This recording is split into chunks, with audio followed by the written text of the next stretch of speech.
Доброго дня, шановні колеги, доброго дня і слава Україні.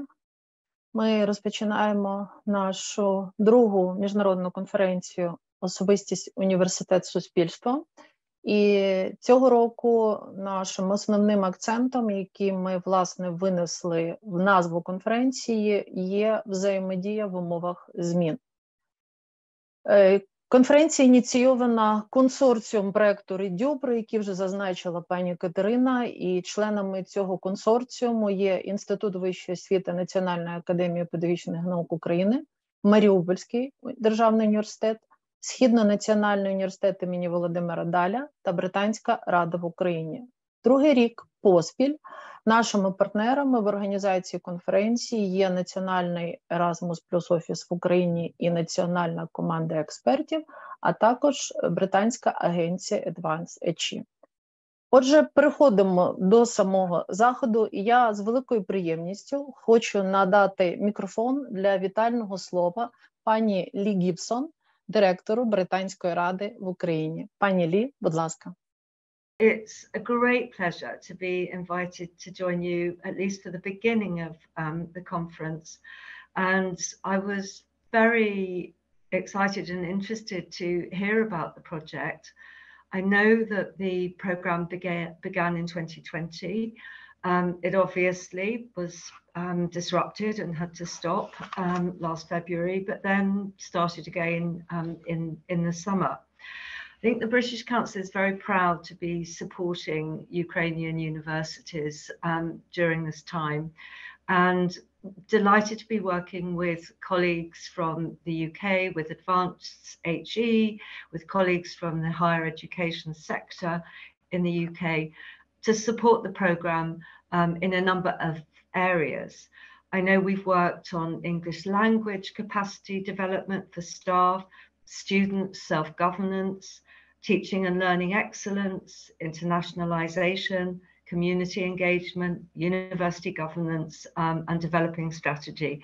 So an amazingly ambitious and important program that we're very proud to be part of.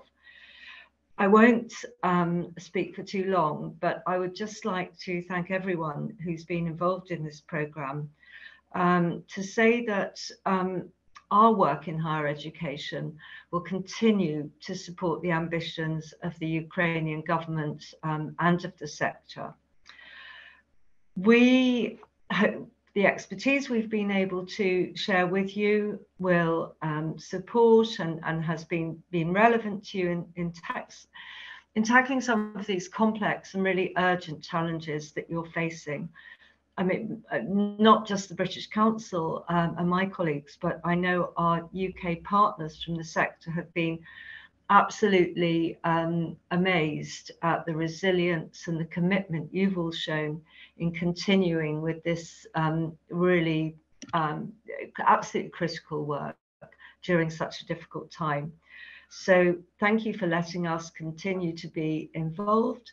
I wish you the very best of luck with the conference today, and I look forward to the British Council continuing to work with you all and in supporting European connections in the future. So thank you, and have a really interesting and rewarding day.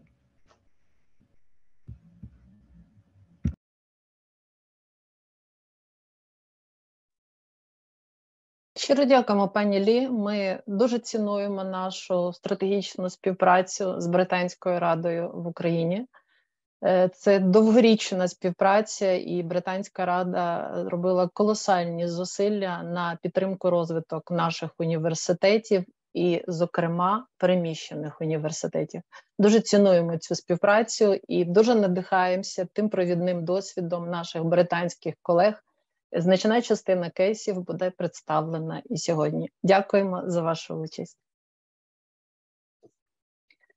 Шановні колеги, ми рухаємося далі, паралельно намагаючись вирішувати технічні моменти. У нас частина спікерів ще залишається в учасниках, і я прошу групу технічної підтримки пробувати їх додавати в групу панелістів. А ми рухаємося далі, і в цій частині дозвольте мені зробити дуже коротку презентацію, дуже лаконічну презентацію стосовно того, власне, як ми планували цей захід і які ідеї закладали організатори задля його реалізації. Так, також намагаюся зрозуміти, де презентація. Зараз, колеги. Так, сподіваюсь, ви бачите. Так, все працює. Працює, все нормально. Отже, колеги, ми продовжуємо нашим консорціумом розвивати тему так званого Civic University або про громадського університету. Як я вже сказала, працюємо ось в такому складі. Це наші партнери, які співпрацюють з нами в реалізації цієї місії. І я нагадую, що сама ідея конференції пов'язана з тим, щоб піднімати і обговорювати ті питання, які є актуальними для університетів України в умовах нових реалій, спричинених війною, а також завданнями післявоєнного відновлення України. Особливим акцентом нашої підтримки і нашої співпраці є розвиток переміщених університетів України, усвідомлюючи ту унікальну роль, які відіграють і мають відігравати в майбутньому після перемоги саме ці університети. Чому ми піднімаємо питання третьої місії університетів, власне, Civic University або про громадський університет? Це університет, в якому домінує третя місія. Чому ми піднімаємо питання третьої місії університетів? Тому є ряд причин. Вочевидь, глобальні виклики сьогодні свідчать на користь зростання цієї соціальної місії університетів. І тут питання не лише екологічних проблем, не лише питання цілей стійкого розвитку ООН. Тут і питання світоглядного спрямування, етичного спрямування і всі інші моменти щодо розвитку суспільства як цілісної структури. Соціальна місія є пріоритетом розвитку європейського простору вищої освіти, і вона проявляється в таких складових, як посилення і соціальної ролі університету, і в цілому соціального виміру вищої освіти. І це, відповідно, акцентовано в документах європейського простору вищої освіти. І, вочевидь, саме ця роль є критично актуальною сьогодні для наших університетів, для університетів України. І ми з вами є свідками того, як наші університети гідно виконують свою соціальну місію і в умовах війни, і усвідомлюємо зростання і критичність цієї місії після нашої перемоги в умовах відродження, відновлення України і особливо регіонів, які були під окупацією, їх відродження і їх становлення. Використовуємо термін про громадський університет як еквівалент терміну Civic University, підкреслюючи цим терміном той факт, що ми говоримо про університет, в основі якого служіння для громади, у громаді та разом з громадою. І ці три складові аспекти, власне, сама ідентифікація університету, його освітньої, дослідницької діяльності і, вочевидь, соціальної, відбувається через призму оцих трьох складових, які зазначені. Сьогодні важливо розуміти університетам, наскільки важлива ця ідентифікація їх як прогромадських. І ми сьогодні вже бачимо чіткий тренд в Україні про те, що не лише окремі університети формують своє майбутнє, свою стратегію як прогромадський університет. Ми фактично вже виходимо на формування когорти таких університетів в Україні, тому вже сьогодні необхідно думати про вирішення як і завдання розвитку таких університетів, як окремих кейсів, так і завдання об'єднання наших зусиль в розвитку національної мережі прогромадських університетів. Вже сьогодні починаємо піднімати це питання і думати над його вирішенням. Всі ці аспекти є особливо критичні і актуальні в частині діяльності переміщених університетів. Адже їх важливість акцентується не тільки на зазначені вищі завдання, їх важливість полягає в тому, що саме ці університети являються осередком, тим осередком інтелектуальним, етичним, моральним, патріотичним, навколо яких буде відбуватися відродження регіонів, які були окуповані. І фактично сьогодні саме для цих університетів має відбуватися два завдання. Одне завдання – стратегування їх розвитку через призму ось такого університету, і з іншого боку, власне, стратегування їх громад, майбутнього їх громад. Тобто це проєктування, воно також уже сьогодні має здійснюватися переміщеними університетами, і тому найбільш дуже важливо усвідомлювати їх цінність і їх унікальність виконання цієї ролі і спрямовувати наші зусилля на їх розвиток і підтримку. Для цьогорічної конференції ми виносимо для загального обговорення ось ці чотири запитання. Перше запитання пов'язане з тим, щоб дуже чітко і системно усвідомлювати ті зміни, які сьогодні відбуваються у вищій освіті України, і, відповідно, релевантно відповідати на них і готуватися до майбутніх викликів. Друге питання, яке ми хочемо винести для обговорення, і, власне, кейси, запропоновані сьогодні і британськими експертами, будуть спрямовані для того, щоб відповідати на ці запитання, це яким чином стратегувати розвиток університету, коли оточення – це зміни стратегічні, зміни ресурсні, об'єктивні, суб'єктивні. Тобто, як здійснювати стратегування, коли зміни – це водночас і виклик, і це вікно можливостей. Вважаємо дуже важливим в Україні обговорювати питання практик, успішних практик злиття закладів вищої освіти, оскільки проблема оптимізації або реструктуризації мережі є дуже актуальною для України. І дуже важливо розуміти, як це робити правильно, я би сказала, навіть цивілізовано. Які фактори сприяють тому, що ось такі об'єднання, такі процеси, така реструктуризація дає той позитивний ефект і для університетів, і для системи в цілому. І, власне, один кейс сьогодні буде спрямований саме на ознайомлення з такою практикою. І ще одне важливе питання пропонуємо для обговорення сьогодні – це що таке ефективне університетське врядування, як загальна теза, і конкретно як забезпечити ефективну діяльність наглядових рад. Також звернулися до прикладу британських університетів, в яких давня культура ефективного університетського врядування, але водночас маємо окрему сесію, яка би нам дозволила з вами рефлексувати з приводу того, а як же цього досягти в Україні. Це ось ті 4 питання, які ми спільно з командою організаторів винесли як ключові для обговорення сьогодні.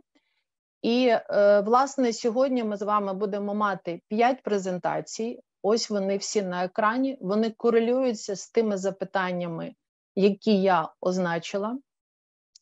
І в цій частині щодо регламенту. Буду вдячна, якщо всі спікери будуть дотримуватися регламенту, який був обумовлений. Власне, проєктуючи конференцію, ми передбачали, що в рамках після кожної презентації в нас буде залишатися час для запитань або, можливо, певної рефлексії чи певних коментарів. Ми маємо фактично 2 групи учасників, колеги. Перша група учасників – це наші панелісти, ви їх бачите на екрані. І, шановні панелісти, ви можете долучатися до обговорення або до запитань. Достатньо буде просто підняти руку, і ми вас будемо бачити з пані Катериною, і, відповідно, зможемо відреагувати на ваше бажання вступити в обговорення. Щодо шановних колег-учасників, у вас є можливість задати питання в чаті.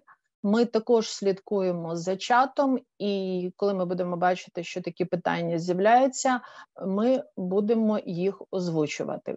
Таким чином працюємо ось так. Я думаю, що теми, які винесли ми сьогодні на панель, є дуже актуальними для закладів вищої освіти України, тому ми розраховуємо на цікаві запитання, безперечно, цікаві доповіді, цікаві запитання і цікаве обговорення. Власне, колеги, у мене все в цій вступній частині, і тоді ми можемо рухатися відповідно до програми. Я хочу передати слово з великою приємністю команді Київського університету імені Бориса Грінченка. Перша наша доповідь має назву «Вища освіта в Україні. Зміни через війну». І з великою приємністю я передаю мікрофон пані Лілії Гриневич, першому проректору університету Грінченка, і пану Євгену Ніколаєву, директору аналітичного центру освіта-аналітика зазначеного університету. Прошу, пані Лілія, прошу, пане Євгене. Мікрофон ваш. Дякуємо. Дякую, пані Світлано, дякуємо, шановні колеги. Ми дуже раді, і для нас це почесно презентувати наші напрацювання в такому колі. Я хотіла б сказати, що Київський університет імені Бориса Грінченка вважає також, що треба в своїй діяльності насправді впроваджувати підходи щодо соціальної місії університету і не тільки навчати і досліджувати, але також пропонувати певні рішення щодо політики. Ми для себе своєю спеціалізацією обрали саме освітню політику, тому наш аналітичний центр, який створений в університеті, називається «Освіта-аналітика». І серед різних аналітичних продуктів, які вже зробив центр, центр також працював з початку війни над питаннями впливу війни на систему освіти і, зокрема, на систему вищої освіти. І оці напрацювання, цей звіт, який ми сьогодні будемо вам демонструвати, він фактично зроблений працівниками центру. Сьогодні буде Євген Борисович перед вами, директор центру, виступати, як Ніколаєв, але також до цього звіту також своєю працею долучилися Григорій Рій і Іван Шемелинець, яких, на жаль, сьогодні немає з нами, але я хотіла привернути увагу до них, як таких людей, які реально працювали над цим звітом. Отже, зрозуміло, що ситуація війни це зміна взагалі така тектонічна в умовах і в політиці, на яку потрібно відповідати. І ми в цьому звіті намагалися якраз проаналізувати, по-перше, ті кроки, які були зроблені, зокрема, Міністерством освіти і, зокрема, університетами для того, щоб відповісти швидко на виклики війни. І позначити, власне, які були проблеми і виклики, адже ми вже на той момент пережили певну серйозну кризу, пов'язану з пандемією у вищій освіті, і після цього приходить війна. Тому різних антикризових рішень в системі вищої освіти було достатньо багато. Але як вони впливають на якість освіти і до чого вони можуть нас спонукати далі, можна зрозуміти тільки тоді, якщо ми глибоко оцінимо ті тенденції, які зараз сформувалися вже за час пандемії і війни в українській вищій освіті. Друга наша мета в цьому огляді полягала в тому, щоб пояснити про це не тільки українському читачу, але також нашим міжнародним партнерам щодо актуального стану системи вищої освіти в Україні на даний момент. До речі, там є навіть невеличкий розділ, який пояснює в чому полягає взагалі українська система вищої освіти, які її особливості, щоб зарубіжний читач міг добре розуміти далі звіт. І позначаючи ці виклики, цей звіт не претендує дати рецепти їх вирішення. Цей звіт, цей огляд є скоріше достатньо глибоким аналізом проблем, після якого має бути зроблено наступний крок. А яким чином ми маємо реагувати на ці виклики? Тобто цей звіт, власне, ставить більше запитань, але важливо запитання ставити на основі серйозної інформації. І хочу привернути вашу увагу, власне, на методологію збору цієї інформації і джерела інформації. По-перше, було проведено серію напівструктурованих інтерв'ю з різними експертами. В процесі розробки цього звіту записано 2 англомовні подкасти, і ми дякуємо партнерам, які уможливили запис цих подкастів, тому що дуже важливо, власне, доносити нашим зарубіжним партнерам реальну інформацію про ту ситуацію, яка є у вищій освіті, і про наші потреби. Статистична інформація була взята з єдиної державної електронної бази освіти через відкриті дані, але частину даних ми могли отримати лише через запити на публічну інформацію. Ви знаєте, що до ЄДЕБу не впроваджена інформація, яка стосується військової освіти та вищих навчальних закладів специфічними умовами навчання, тобто силових структур. Держстат став для нас також джерелом. Ми постійно здійснюємо як аналітичний центр моніторинг різних законодавчих і взагалі нормативно-правових актів у сфері освіти, і таким чином зроблено повний огляд от динаміки, як розвивалось нормативно-правове поле в процесі цієї кризи, спочатку, яка стосується ковіду, а потім вже другої фази війни, саме широкомасштабного вторгнення, тому що, окрім ковіду, ми з 2014 року мали ще першу фазу війни, в результаті якої вже отримали групу переміщених вищих навчальних закладів і була частково змінена нормативно-правова база функціонування вищих навчальних закладів. Ну, але зараз ситуація поглиблюється, і ці вищі навчальні заклади є вже двічі переміщеними. Ну, про це трошки далі.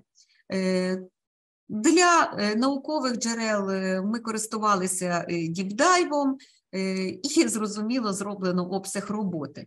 Якщо узагальнити взагалі втрати системи вищої освіти України через війну, то ви це бачите на екрані, я не буду перечитувати, але до чого б я хотіла привернути увагу, що величезні міграційні процеси, які відбулися з одного боку, збитки інфраструктурні, які оцю мережу закладів вищої освіти, яка сьогодні є значною мірою, і це не секрет, переобтяжена, і фактично впродовж останнього десятиліття ми маємо демографічний спад і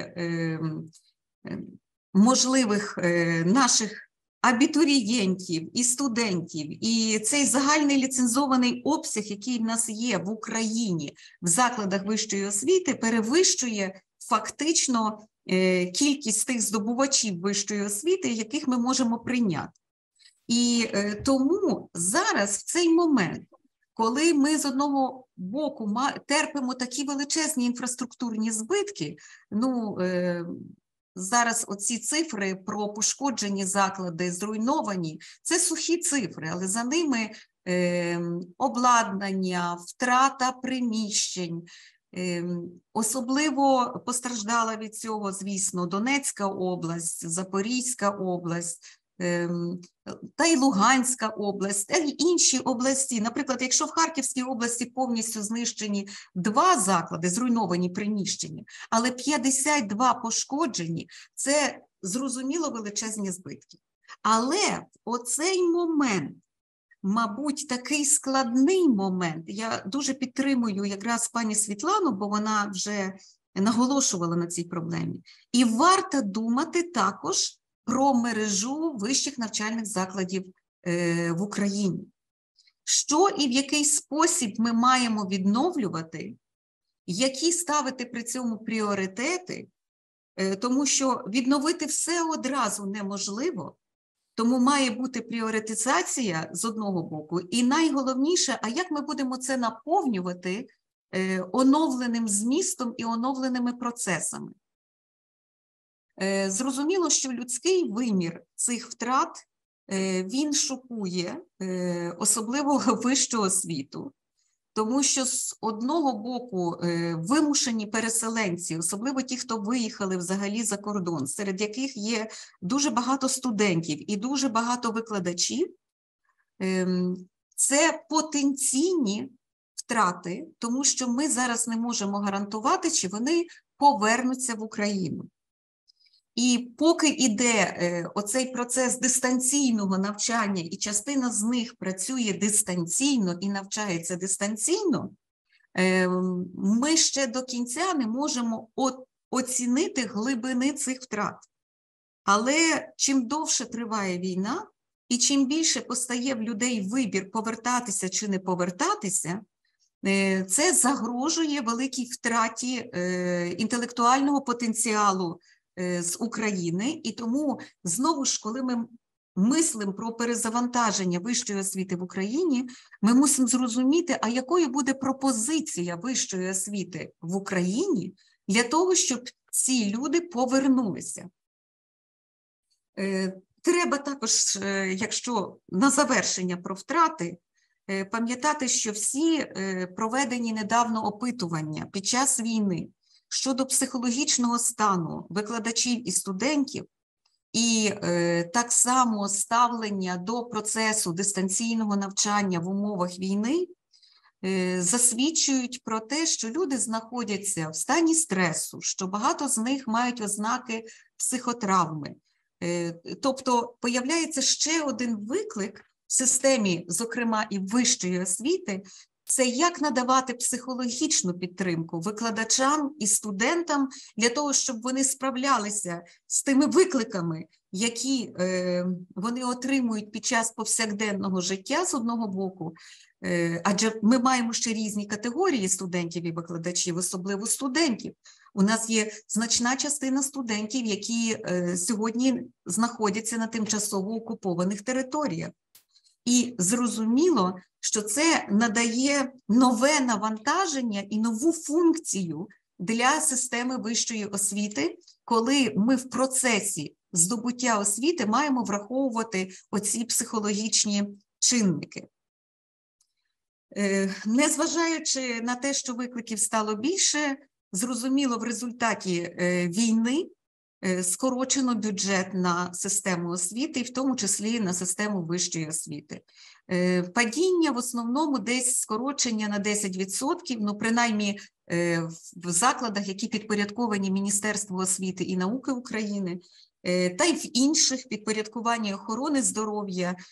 Але ми бачимо, що зростання бюджету йде тільки на заклади, підпорядковані силовим структурам. Ну, це можна пояснити в умовах війни, чому так відбувається. Але зрозуміло, що коли так скорочуються обсяги фінансування, перестають працювати стимули для підвищення фінансування, які закладалися формульним фінансуванням, яке базується на досягненні. І, звичайно, що формула, що запроваджена в 2019 році, під час 22-го воєнного року в умовах скороченого бюджету була відмінена, але, так би мовити, призупинена тимчасово. Ну, в будь-якому випадку, як ви бачите, тут всі ми працюємо зараз в несприятливих умовах, в тому числі фінансових, так само, як зупинено індикативну собівартість контрактного навчання. І це також зрозуміло, тут іде мова про крок назустріч нашому потенційному абітурієнту. Як результат пониження вимог до потенційних абітурієнтів, ми отримали дуже цікаву тенденцію, яка стосується вступу на навчання до закладів вищої освіти. Прошу глянути на цю динаміку вступників в 2020, 2021 і 2022 році. Ми практично отримали цього року, в цей воєнний час, за рахунок того, що був повністю відмінений пороговий бал при вступі до закладів вищої освіти, велике зниження кількості студентів, ну, тобто абітурієнтів і потім студентів, у професійно-технічній освіті і фаховій передвищій освіті орієнтовно на понад 20%. Це дуже суттєво для закладів. Тобто вони мають мінус 18 тисяч осіб. Якщо врахувати, що ринок праці, зокрема повоєнний ринок праці, буде дуже потребувати кваліфікованих робітників, і так само випускників, яких ми готуємо за кваліфікаціями у фаховій передвищій освіті, ну і в першу чергу професійно-технічній освіті, ми фактично звідти витягнули і вимили потенційних учнів, студентів, і вони зараз зайшли в заклади вищої освіти. Зрозуміло, що в нас і так ситуація не цілком нормальна, коли у порівнянні з розвиненими країнами, коли понад 80% українських випускників шкіл вступає до вищих навчальних закладів. Але цьогоріч це було 96%.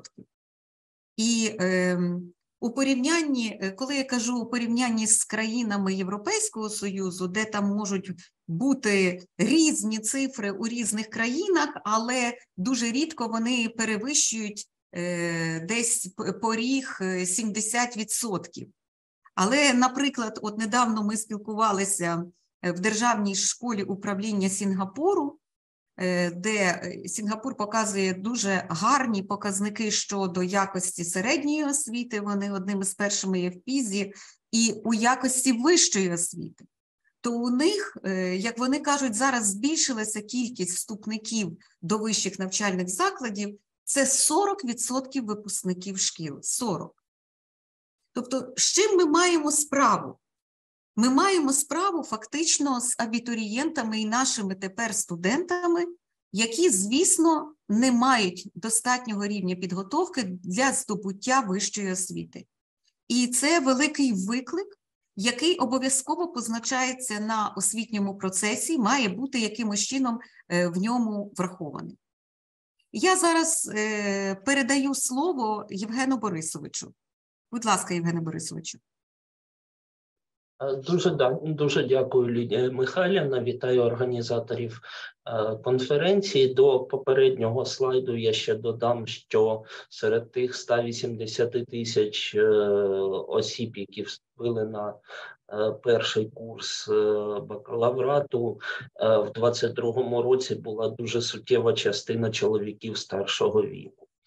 Ну, десь теж від 20 тисяч осіб приблизно, за доступними нам даними.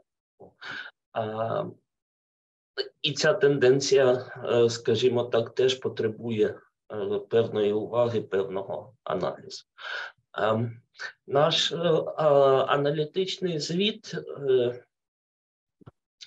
звертав увагу на достатньо широке коло, скажімо так, тем чи питань функціонування системи вищої освіти, і, зокрема, один з розділів нашого аналізу був присвячений не вищій, а фаховій передвищій освіті.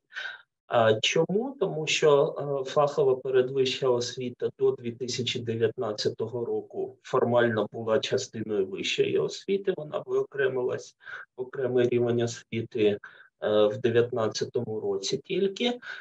Значна частина закладів фахової передвищої освіти – це структурні підрозділи університетів, інститутів, академій, тобто закладів вищої освіти.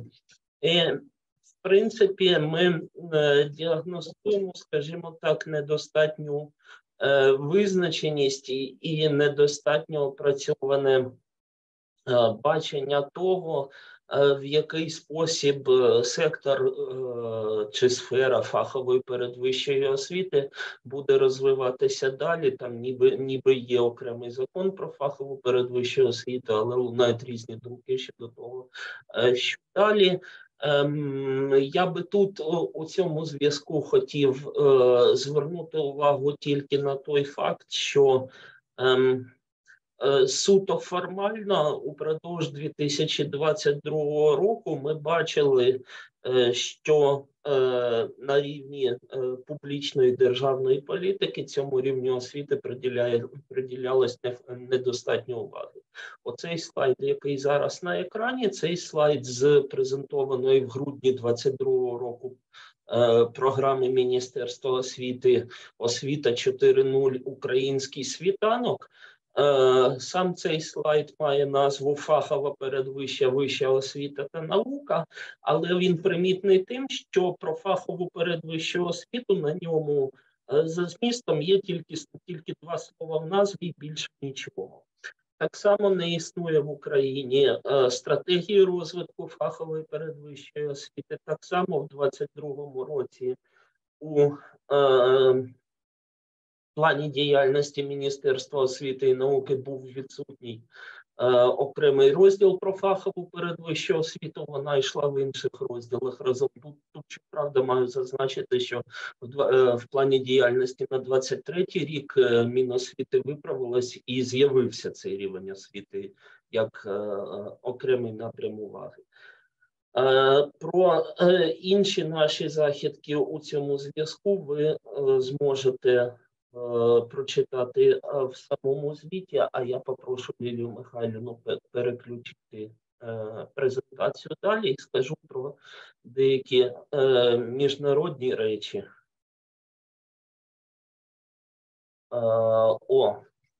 Ми дуже вдячні міжнародним партнерам і нашим колегам і друзям з різних країн за величезний обсяг тієї підтримки і людської, і професійної, яку наші друзі надають нам у ці складні часи. І, зокрема, ми дуже вдячні за те, що структури Європейського Союзу, програма Еразмус плюс, інші програми також надали значний обсяг підтримки Україні, припинили співпрацю з Росією, Білоруссю, розширили можливості для участі українців у грантових програмах, у студентській мобільності, в наукових дослідженнях. Було опубліковано, ви бачите, європейські рекомендації щодо визнання академічних та професійних кваліфікацій, здобутих в Україні. Так само велика кількість проєктів підтримує переміщені університети окремо. І ми це все дуже цінуємо і за це щиро вдячні нашим колегам. Можна далі? Одна проблема, по якій, я, чесно кажучи, я думав, що ситуація буде суттєво гіршою, але насправді вона не настільки погана виявилась. Це те, що ми маємо у 2022 році. Ми маємо у 2022 році зниження кількості іноземних студентів, які навчаються в українських університетах, але це зниження, як ви бачите, таке теж ми говоримо в багатьох цих слайдах про динаміку десь плюс 20%, десь мінус 20%. Якась така тенденція. Ми маємо мінус 20%, але при цьому цей результат за 2022 рік кращий, ніж в 2016 році. Іноземні студенти, вони зіткнулися зі своїм колом проблем, особливо в перші місяці повномасштабної агресії, і безпекових ризиків, і того, що їхні уряди, їхні посольства прямо забороняли їм далі знаходитись в Україні, рекомендували виїздити. Тут ми в консультаціях з колегами побачили декілька цікавих рішень. Наприклад, студенти з Індії, вони виїхали з території України, але не повертались в Індію, а зупинились в сусідніх з Україною країнах географічно, продовжують навчання дистанційно звідти. Також нам розповідали, що окремі українські університети домовляються з іноземними колегами про те, щоб іноземні студенти українських університетів продовжували навчання в іноземних університетах тимчасово, але за українською програмою. Отака форма співробітництва виникла. Буду сподіватися, що, зрозуміло, що на це сподіватися достатньо непросто, але що Україна не сильно втратить, скажімо, своє місце на ринку міжнародних послуг з її здобуття вищої освіти. Якщо можна далі. Ця конференція присвячена переміщеним закладам вищої освіти, оскільки тому в цій презентації ми вирішили більшу увагу звернути саме на переміщені університети, яким теж ми приділили увагу в нашому дослідженні. Ми, причому ще до звіту того, який ми сьогодні презентуємо, який був презентований вперше в березні, ми ще в липні минулого року на ресурсі ВОКС Україна певне узагальнення наших досліджень опублікували, і на розвиток нього зараз говоримо. Це так. Переміщені заклади освіти, ми знаємо, як це відбувалось, так? Одразу після початку повномасштабного вторгнення керівництвом держави, керівництвом Міністерства освіти було прийнято рішення про неможливість продовження діяльності університетів і фахових коледжів на тій території, яку було тимчасово окуповано, де відбуваються активні бойові дії. Тому було прийнято рішення про термінове переміщення цих закладів. Це переміщення, воно таке цього разу, на відміну від 2014 року, напіввіртуальне. Ми тут написали віртуальна релокація. Тобто на підконтрольну Україні територію перемістилися адміністрації і ключові співробітники університетів і коледжів, так, а викладачі і студенти після певної перерви, після певних екстрених канікул дістали можливість продовжити навчання дистанційно за допомогою онлайн-технологій. Більше 100 закладів перемістилось, це більше 10 тисяч викладачів, це майже 100 тисяч студентів, це десь 7-8% всіх студентів і викладачів України зіткнулися з цим переміщенням. Мультиплікативний ефект до освітніх втрат, насправді ширше і до інших втрат. Ми пам'ятаємо про те, що доволі непросто Україні було зберегти якість освітнього процесу під час ковід-карантину.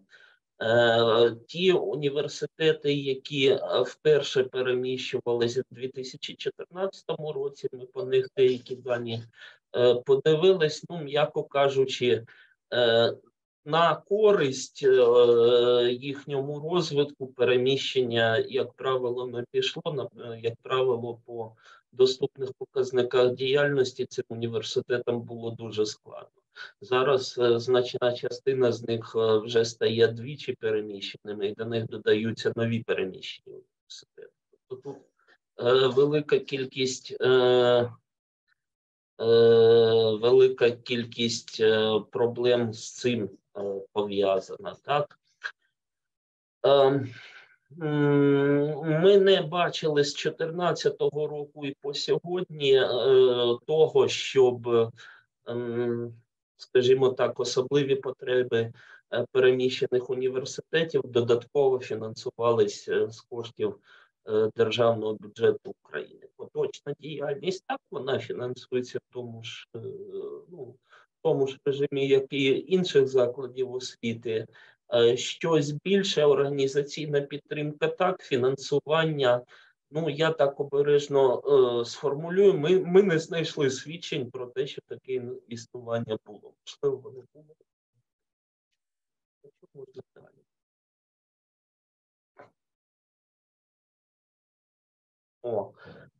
Тут ми показуємо географію цього віртуального переміщення. Найбільша кількість закладів розташувалася в місті Дніпро. Місто Запоріжжя прийняло у себе заклади, які перемістились з Запорізької області до обласного центру. Інші регіони України, більшою або меншою мірою рівномірно різні університети, різні фахові коледжі опинились в різних містах України, хоча б в такому де-юре віртуальному форматі, якщо можна далі. Те, що я казав про статистику, що це майже 100 закладів освіти, так, закладів вищої освіти і закладів фахової передвищої освіти, з них 44 – це університети або їхні структурні підрозділи. Але насправді оцей слайд – це така маленька ілюстрація тієї проблеми, про яку сказали пані Світлана і пані Лілія, що нам треба одразу думати і про питання мережі. Тобто серед переміщені університети – це певна кількість закладів, які з певної території перемістились. Так? На цій території були отакі заклади. Так? Але ми бачимо, що на цій території були заклади, які мають всього 434 студенти. Так? Або 1000 студентів, або це є філії, в яких навчається всього там 123 студенти чи 134 студенти. Це не вступ на перший курс, це загальна кількість студентів всього. Так? І з цим теж треба щось робити, якісь рішення, очевидно, доведеться приймати. Так? Ми не можемо говорити про те, що Україна може собі далі дозволити велику мережу малих за якимись об'єктивними показниками університетів, де менше 1-2 тисяч студентів в більшості з них. Тобто суто формально юридичних осіб багато, а реально таких більш-менш хоча б середніх за розмірами закладів значно менше, великих за розмірами, за потужністю закладів у тих регіонах України, які зараз охоплені війною, їх просто не існувало. Далі, будь ласка.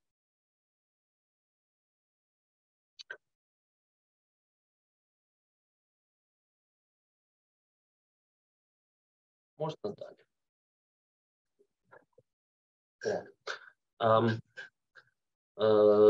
Цю інфографіку практично оприлюднюємо вперше. Тут ми хотіли показати, що так само нерівномірно розподіляються переміщені заклади між приймаючими сторонами, так, між тими, хто відкрив для них свої двері. Як правило, університети і коледжі перемістились на базу інших закладів фахової передвищої вищої освіти. І ми бачимо, що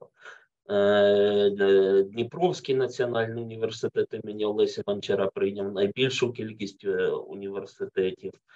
Запорізький національний університет менше, але це є 2 заклади з Запорізької області. Інші також десь по одному університету багато хто прийняв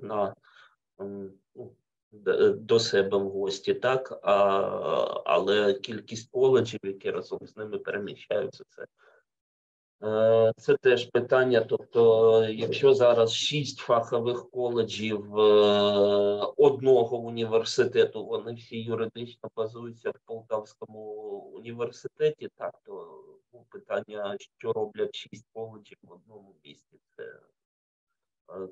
це знову ще одна ілюстрація до цієї проблеми мережі. Можна далі.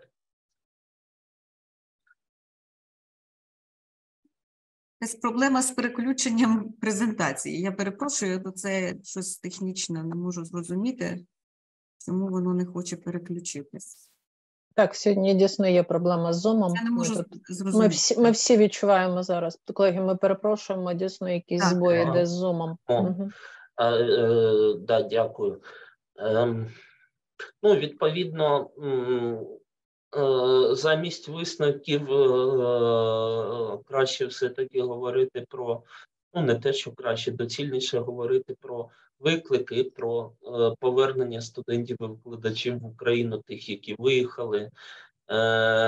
Слід говорити про те, що якісь університети вже відновили навчання в фізичних аудиторіях, якісь мають можливість це зробити хоча б частково в найближчому майбутньому, якісь цього в найближчі кілька років не зможуть зробити. Це, перепрошую, і це віддзеркалює нерівність можливостей різних університетів і нерівний вплив цієї ситуації на якість освіти і на ефективність діяльності цих закладів. Так? Ми побачили, що інвестиції в цифрову інфраструктуру університетів сьогодні критично недостатні. Так? Ті університети, які переміщались, скільки ми з ними говорили, і не тільки ми, і вони говорили, завжди робили наголос в тому, що дуже складною проблемою була евакуація інформації, яка зберігається на серверах. Так? Навіть під Києвом, мій колега Іван Шемелинець, він зараз працює в Ірпінському податковому університеті, він каже, вони втратили сервери, на яких розташовувалися ресурси Moodle. Так, і тепер величезна проблема, все це фактично доводиться створювати практично з нуля знову. Так? Про малі за кількістю студентів заклади я зазначив. Стратегія розвитку вищої освіти в Україні до 2032 року, вона була прийнята 23 лютого, за один день до початку повномасштабного вторгнення, і цілі в ній правильні. Загалом цілі правильні, але інструментарій досягнення цих цілей потрібно відпрацьовувати і починати надалі. Да? Починати шукати щось нове, більш ефективне, доступне Україні в нових умовах. Так? Новий міністр освіти каже про те, що держава має переорієнтуватися на пріоритетну підтримку сектора професійно-технічної освіти. Одне питання, в який спосіб це робити, одне питання, а друге питання – підтримка професійно-технічної освіти – це, очевидно, більша популярність в результаті закладів профтехосвіти серед вступників, відповідно, вступників до університетів залишиться менше. І це відповідні ризики для українських університетів в перспективі. На цьому хочу подякувати. Ми думали, ми не доберемо час, переберемо його. Подякувати хочу і вам за запрошення, і подякувати хочу представництву фонду Аденауера за те, що воно уможливило проведення цього дослідження. Ми цей звіт вже підготували і українською, і дякуючи наполегливості пані Світлани, швидко завершили роботу по підготовці цього звіту англійською мовою, і після виступу я відповідні посилання скопіюю в наш чат. Дякую, колеги. Дякую щиро, пані Лілія і пане Євгене. І, власне, ми так хвилина в хвилину зайшли завершення, але мені дуже хотілося зрозуміти, чи є в нас якісь, можливо, запитання, такі критичні, які, тому, якщо ви не проти, я бачу, що вже є наші шановні британські спікери, наступна презентація, але все-таки 1 хвилина. Шановні панелісти, я в першу чергу до вас звертаюся, тому що я зараз уточнюю, шановні учасники, у вас є можливість задавати питання в рубриці questions, там, де запитання і відповіді, ми уточнюємо позицію, да? Там можете задавати. Я бачу деякі важливі коментарі, зокрема від горлівських колег з Горлівського університету, так, ми це бачимо. Але щодо запитань, чи є запитання у панелістів? Бачу руку від пана Руслана. Колеги, я уточнюю, ми працюємо українською мовою, да, для наших британських експертів, перекладачі роблять переклад. Тому, будь ласка, українською. Пане Руслане, прошу представитися і задати лаконічне питання. Дуже дякую, шановні колеги. Руслан Галгар, Східноукраїнський національний університет імені Володимира Даля, вдвічі переміщений і зараз працюємо на локації в Києві. У мене не те, що питання, а такий коментар. Дуже дякую пані Лілії, пан Євген за таке цікаве дуже дослідження. Мабуть, такий систематизований погляд я ще не бачив. Але все ж таки, дивіться, от в презентації найчастіше звучало, що переміщені університети створюють або несуть за собою дуже багато проблем, що значно зменшились показники діяльності. Ну, хочеться сказати, знаєте, ми вже другий раз перемістилися, і у нас перший раз, я пам'ятаю, говорили, що переселенці – це велика проблема для всієї України. І хочу побажати, щоб при презентації все ж таки ви вбачали якийсь позитив в тому, що потенціал України і вищої освіти завдяки і переміщеним університетам в тому числі збільшився. І все ж таки 99% викладачів другий раз переїхали на підконтрольну територію. І кожного разу, коли з паною Світланою ми беремо участь у цих заходах, тренінгах, ми говоримо, що ми, переміщені університети, це великий потенціал для всієї України, і коли ми повернемось після перемоги, ми будемо відновлювати Україну на східній частині. Ну, це просто лише такий коментар, якщо хочете, можете відповісти. Дякую.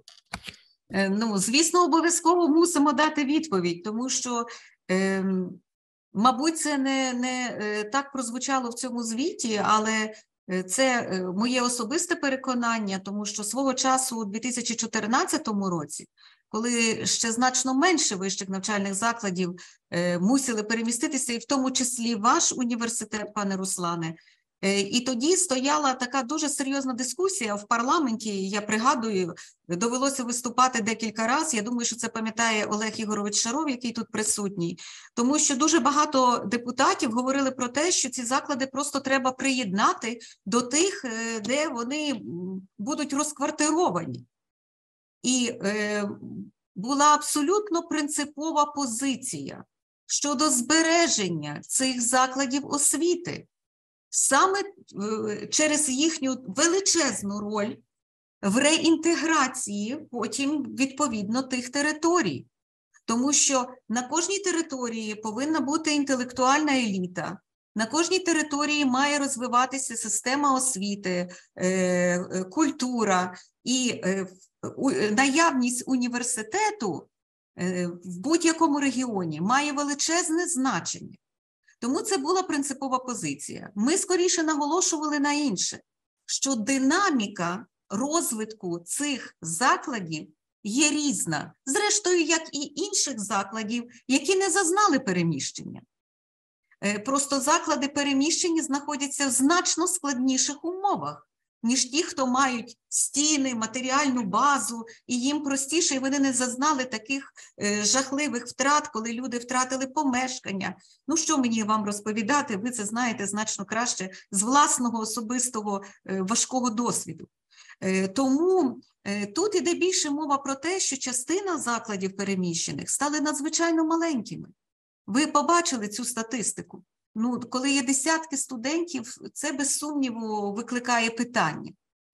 Але це зовсім не стосується думки чи висновку про те, що переміщені заклади мають більші шанси на оптимізацію, скорочення чи приєднання, ніж ті, які не переміщені. Це точно не є критерієм для об'єднання чи реструктуризації закладу освіти. Дякую, пані Юлія. Дякую, колеги. Важливі уточнення і ще раз акцент на те, що в першу чергу все має визначатися потенціалом самого закладу.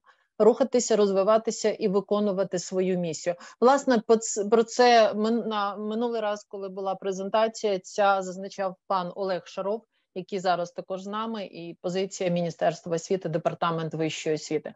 Тому фактично дозвольте мені зробити ще раз подякувати пані Лілії, пані Євгену за важливість вашої участі і такого системного погляду.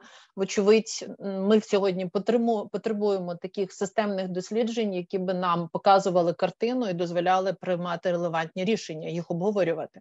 А я дозволю собі зробити такий місток, і от ми завершили фактично з вами на тому, що в першу чергу мова має йти про інституційний потенціал самих університетів, рухатися, розвиватися і релевантно відповідати на виклики. І наступне питання, яке буде презентовано в наступній презентації, воно якраз і стосується здатності університету стратегувати в умовах змін.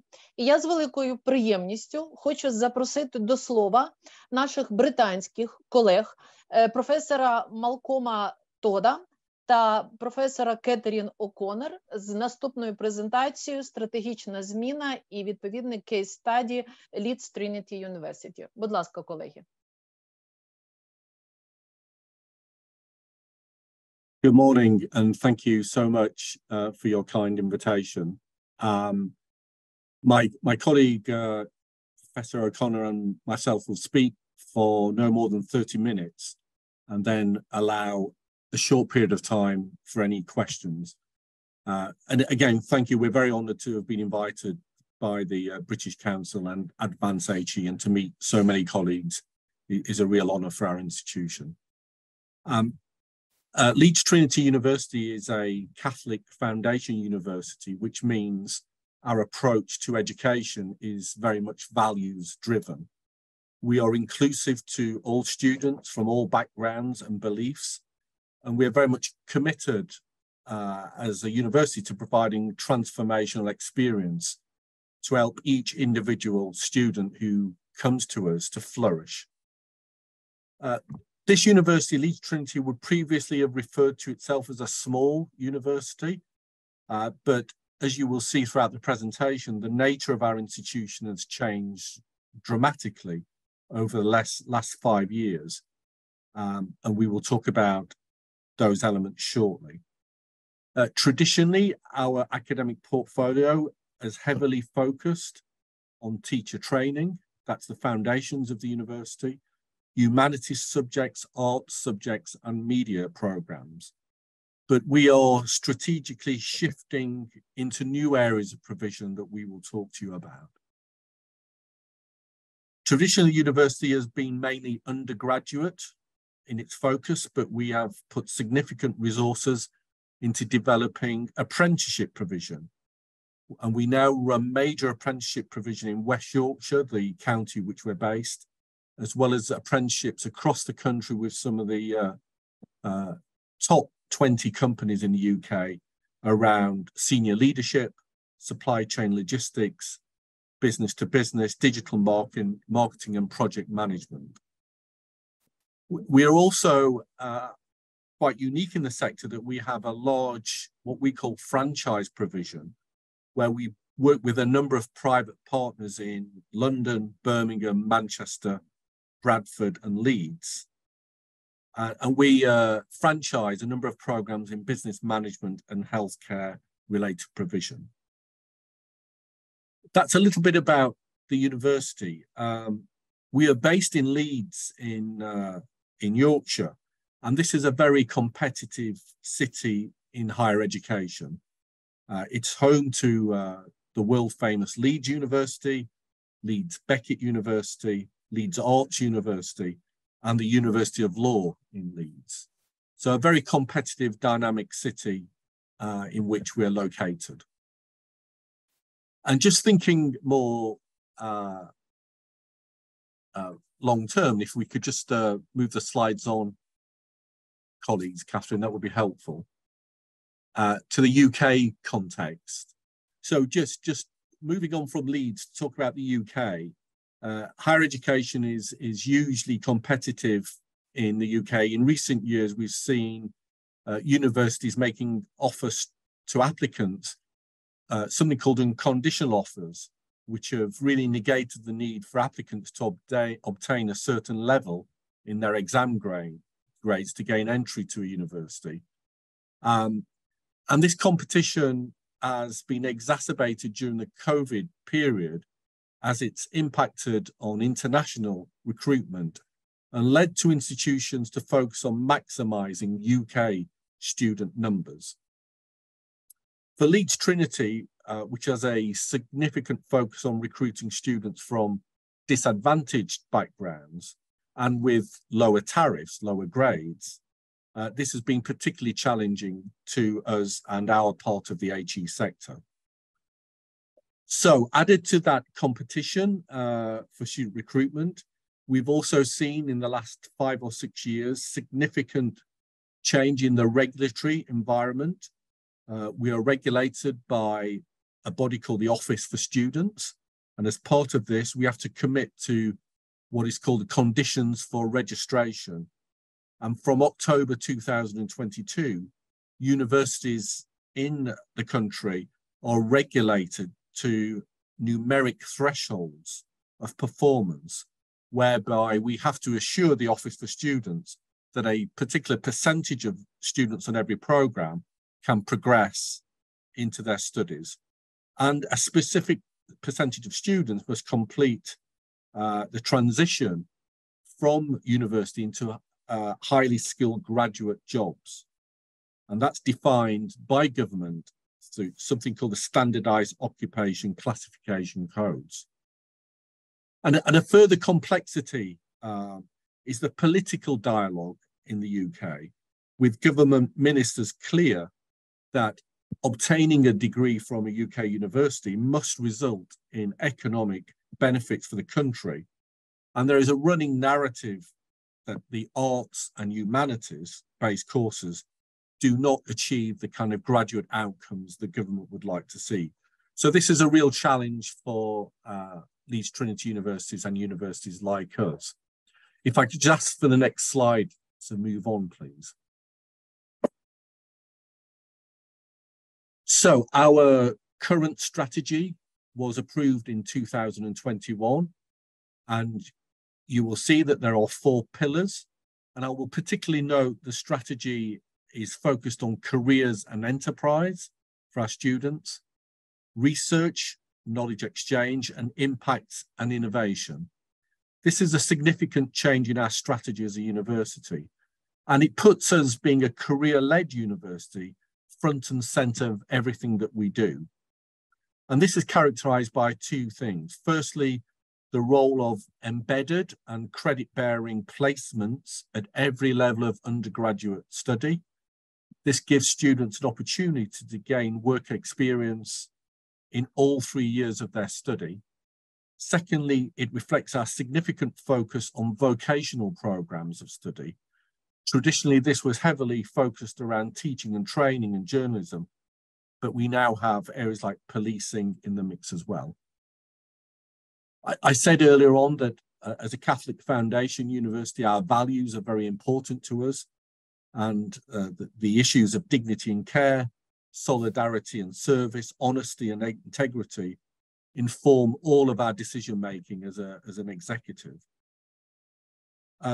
We are working to ensure that we live out these values through a number of mechanisms, which we'll cover in this presentation today, but include our creation of an office for institutional equity, a commitment to progressing our work around charter marks, particularly the Race Equality Charter, and the development of a curriculum for social justice. I will pause there and hand over to my colleague, Professor Catherine O'Connor. Thank you, Malcolm. Could I have the next slide, please?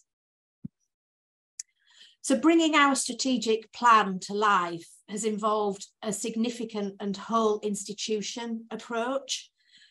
We needed to support our vision. We needed to support really detailed thinking and planning and considered approaches to delivery in all areas of our provision and all of the services that we deliver for our students and our communities. So to support that, our leaders have developed 10 sub-strategies, and these are framed around the main university strategy. Every single one of the sub-strategies is built around the 4 pillars of the main university strategy. And that means that we've got a unifying framework and a shared approach. And it helps to ensure that the sub-strategies are actually very strongly interconnected with each other and support each other. So I've put a number of examples of the sub-strategies on the slide: learning, teaching and academic experience, equity, social justice and belonging, research, people and culture, and digital information services. But if I use the example of the learning, teaching and academic experience strategy, in this strategy, we speak to the importance of research and its role in underpinning teaching and in developing student skills. The strategy also addresses the importance of digital tools and technology, and that's in terms of how they support our educational delivery, how our educational delivery will continue to evolve over the next few years as those tools and technologies change. But it also reflects the importance of developing digital skills in both our students and our staff body. And it's also got a really central commitment to the way that we develop our academic teams through appropriate institutional and sector qualifications, how we share practice and how we run institutional events to unite everyone around that sub-strategy. Next slide, please. So we'd like to pick 2 strategic changes that we've got underway at the moment and talk about how we are working to bring those to life and support the change, the institutional change and the cultural change that they bring. So these projects are at the heart of our strategy. The first is very much linked to our portfolio and the way that we're trying to diversify that. And that's helping to bring stronger foundations in health-related provision, and allow us to step further into the science, technology, engineering and mathematics framework that the government places an awful lot of emphasis on. Our focus is very much at the moment around developing allied health related programmes. And we've got 2 institutional developments that we'll see come to fruition in the next few months. In September, so at the start of the next academic year, we will be welcoming our very first cohort of biomedical science students. And in January 2024, we'll be welcoming our first cohort of nursing students. The second project is a really significant change for Leeds Trinity. As Malcolm mentioned, our campus, where we've been based for more than 50 years, is about 6 miles outside of Leeds city centre. But we are now in the process of starting the refurbishment on a city centre base. That will allow us to deliver some of our academic programmes from that base and play a much stronger role at the heart of what is a really thriving city. It's got thriving health-related, digital, financial, legal and business sectors. Now, it would be easy to frame each of these projects in isolation, but actually they're very much interconnected. Moving some of our academic provision to the city centre is helping us reshape the campus in Horsforth and create the specialist facilities that we need for nursing and biomedical science. So the cases for both of these changes were approved by our Board of Governors just over a year ago in March 2022. But that approval came on the back of months of work by our teams to develop rationales, to develop justifications, and to think in detail about the approaches we would take with these two developments. And again, this wasn't work that we carried out in isolation as a university. We engaged with professional sector bodies in relation to health. We linked up with key stakeholders in Leeds in terms of the city centre development. And we also involved our own staff and students. So let's look at these developments in a little bit more detail. Next slide, please. So in terms of allied health, as we've already noted, we've been acutely aware of the need to diversify our portfolio and really shift our focus away from arts and humanities and to grow our science-based provision. We've done a lot of research around the healthcare sector on student number trends, workforce trends, and changes in the health sector before committing to the two developments in biomedical science and nursing. But it was really important to us as an institution to ensure that these weren't transactional changes and that they weren't things that we did without connectivity to the rest of our institutional mission. It was also important that any portfolio development wasn't done simply for the sake of adding something else, but doing it in a way that it was adding value to us as an institution, adding value to what we bring to the region that we're based in, but also laying foundations for developments in the future that will help us grow and meet those ambitions that set out in our university strategy. To think in terms of allied health, there were three really important drivers that help us really hold close to that institutional mission. First of all, the programmes in allied health absolutely connect to our core values, and then allow us to bring those values to life through the way that we deliver the programmes and through our connection with healthcare providers and other organisations in Leeds and its surrounding region. They also allow us to grow our commitment and connectivity with public sector workforces. As we've noted, we do extensive work with schools because of our teacher training. We work with West Yorkshire Police. We also deliver some education for the prison service. This allows us to extend that further. And we can also reinforce our commitment to supporting learners from underrepresented groups, allowing them to access higher education and be supported in their student journey to achieve their ambitions at the end of their studies. Next slide, please. So moving on to our city centre project, I think it's just worth saying a little bit more about Leeds and the broader Leeds city region that we are located in. So Leeds is based in a county called West Yorkshire, but the Leeds city region also draws in parts of North Yorkshire and South Yorkshire counties. The city region is the largest regional economy outside of London, and it's a global leader in a number of sectors, including technology, healthcare, and manufacturing. I think it's also important to note that the Leeds city region has got the largest cluster of higher education institutions outside of London, with 9 universities in the region. And every year, those universities produce 39,000 graduates into the sector. We recognise that there are 2 challenges with the current campus that we are based on. For 18-year-olds, being a few miles outside of a vibrant city centre is not always as attractive as we would want it to be. Being in the heart of the city is very attractive to those 18-year-old students. And although Horsforth is a very, very short train ride from Leeds city centre, that extra bit of journey can be a challenge for commuter students. So the photograph that you see on screen is the building that we are leasing and that we will be refurbishing. It is literally minutes away from Leeds train station. It's right in the heart of the city centre. It's very close to what's being called the Innovation Arc in Leeds, which connects educational institutions and the hospitals and other technology and innovation companies. It also means that we've got easier access to employers. Because of the placements that Malcolm mentioned, we do work very closely with employers already, but now we'll be on the doorstep of a whole host of organisations that we can work with. We are also what's called an anchor institution. So we do take our role and what we bring to Leeds and to our local community very seriously.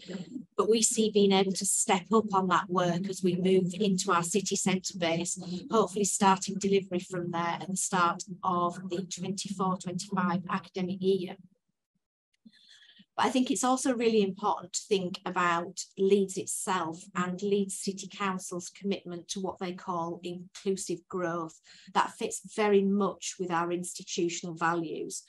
So Leeds City Council is very clear that whilst we've got a vibrant economy, thriving businesses, and a wealth of opportunities for highly skilled and well-paid jobs, it doesn't want that part of the economy to grow and create greater divisions with less well-off parts of the city. It is working to make sure that as Leeds grows, everybody is included and can benefit from that growth. So that really fits with our mission, vision, and values. And if you can go to the next slide, I will hand back to Malcolm. Thank you, Catherine. So Catherine has set out the two key projects in our strategic plan, but it's really important for us to talk about the level of institutional cultural change that these projects are bringing. For example, staff who are familiar with our long-standing approach to our portfolio are witnessing, experiencing different course development with a professional and vocational focus. They're also engaging in new levels with external and sector engagement. And our new city centre base is also a change in work location for many of our staff, and it will also require a change in working practice for some of our staff. So the reason we point this out is because this really requires careful approach on these projects from day one when we established the project rationales, in a way that we could build the business cases to ensure connectivity to our core values, but to set out a vision for our staff and our students for the future. This has meant us being very transparent about our motivations and about what the changes will mean for the institution as a whole. And I'd like to identify 4 key components in supporting this institutional and cultural change. So let's look at these each in turn. And if we could move to the next slide, please.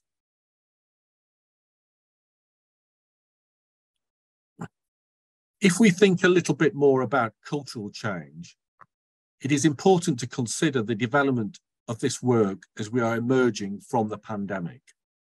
During COVID lockdowns and restrictions, the institution, as many of you will have done also, evolved new ways of working. And as we emerge from the pandemic, we are aware of the tensions between the notion of getting back to normal and the level of transformational change which we are planning in our strategic plan. Alongside this, there's been a need to balance business as usual with investing series of time and effort into these 2 big projects we've outlined.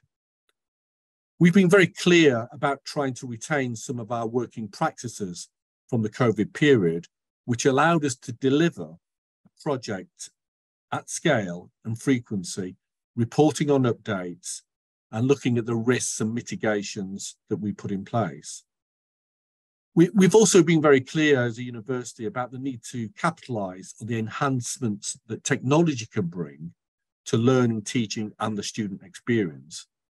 We've been very conscious that for many staff, the notion of back to normal is welcome, but also conscious of the need to continue to push our practice to new boundaries and to push our strategic ambitions. In that regard, the structures and support we have put in place have been essential in supporting how we move forward. And I should say that over this period, over the last 3 years, we have doubled the number of staff employed by the university. So we have grown significantly to over 600 staff across the university. If I could move on to the next slide, please.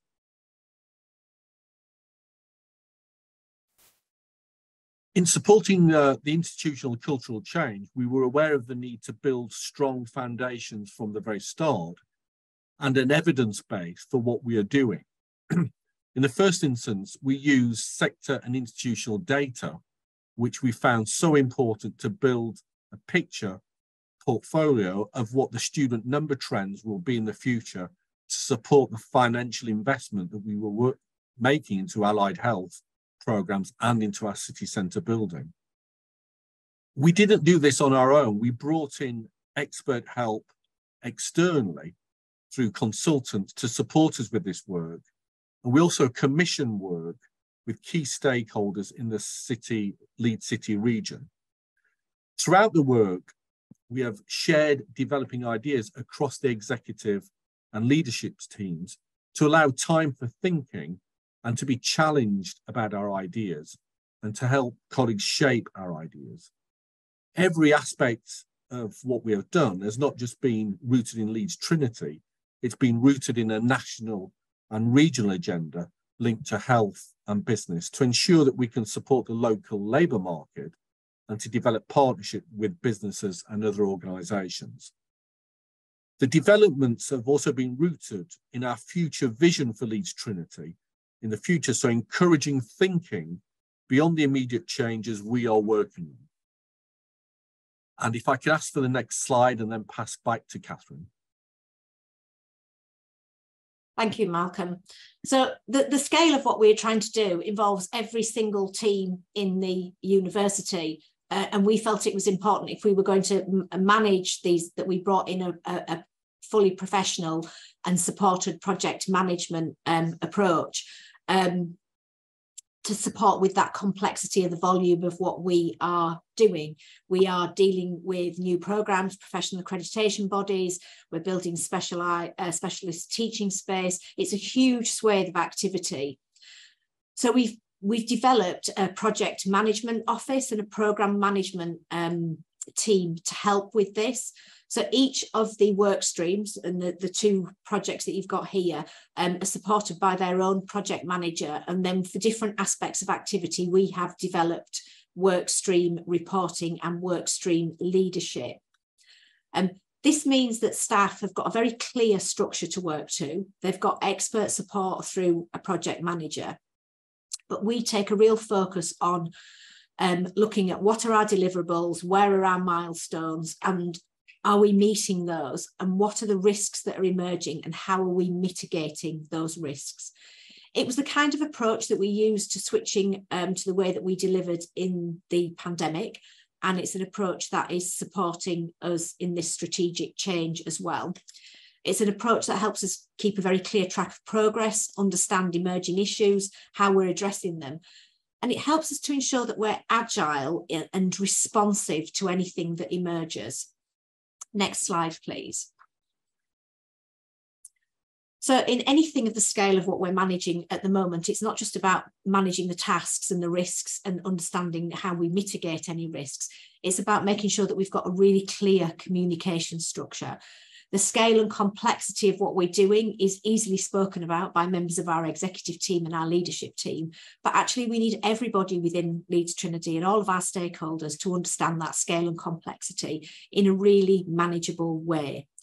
So our approach has got to be multi-layered in terms of communication. We've got to keep staff at all levels informed of what we're doing. We need to make sure that our student body is involved. And we've got to work with all our stakeholder groups. And that's meant that we've gone through an exercise of being really clearly identifying who those stakeholders are and what it is that they need through our communication strategy.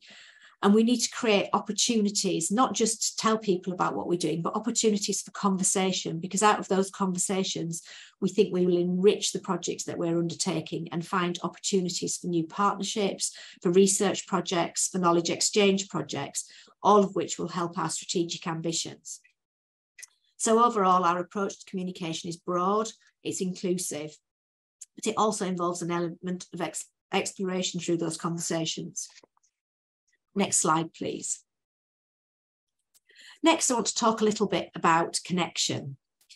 And again, when we've talked to staff, one of the questions that we get asked by staff teams is, what is our role in this? What is my role in this? How will I help to deliver this?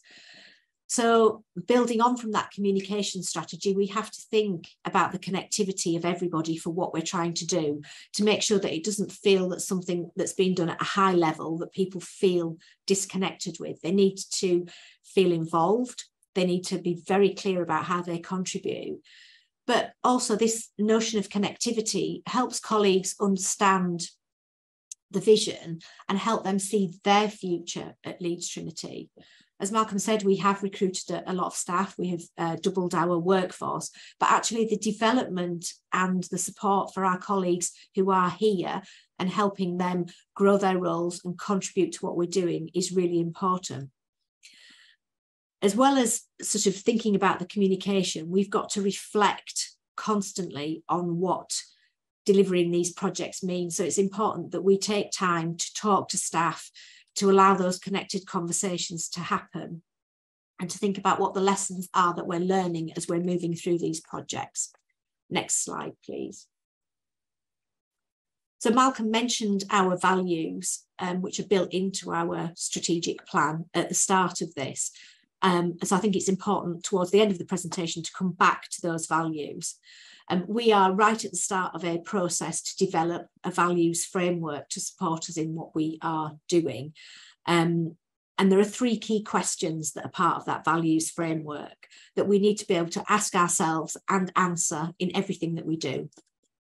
So when we talk about a particular value, so for example, solidarity and service, we need to be really clear what we mean by that. And that's not just the leadership team being clear, it's about all staff teams and our students being clear about what we mean.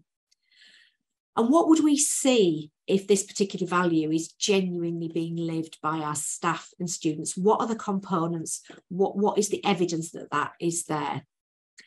And what do we do to support each of those values being brought to life and genuinely lived by all of our students? So those three questions, that's work that we are doing at the moment. But in developing this, we have carried out consultations with groups across the university. We've made sure that all staff have had the opportunity to be involved. For this to be successful, we've got to drive collaborative and shared ownership of our values and of our strategic work. And we've got to embed those values in every aspect of what we do. Next slide, please.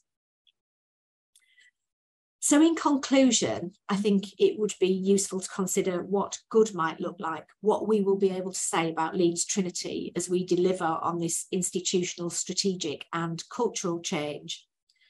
And again, it can't just be the executive team or senior leaders who know that something has been delivered and the difference that it has made. It needs to be lived and experienced by all of our staff, all of our students, and everyone who comes into contact with Leeds Trinity. What we do has absolutely got to support each and every one of our students in achieving their goals and aspirations. It's got to support us in securing our future in the context of that challenging national and sector context. It's got to support us in making a genuine and substantial contribution to Leeds and the surrounding city region, and in a way that builds on and connects with our educational experience. And finally, if we achieve all of these things, it will give us the foundation and the surety for delivering on the regulatory requirements that are part of higher education in this country. Thank you. We'll close there and answer any questions that there might be.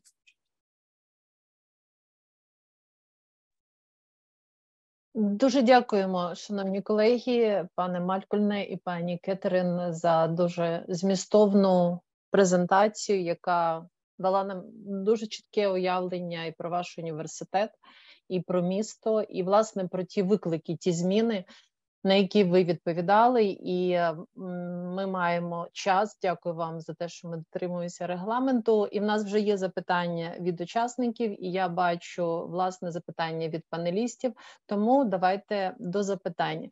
Пані Тетяна, будь ласка, представтеся і задавайте ваше запитання. Тетяна Марена.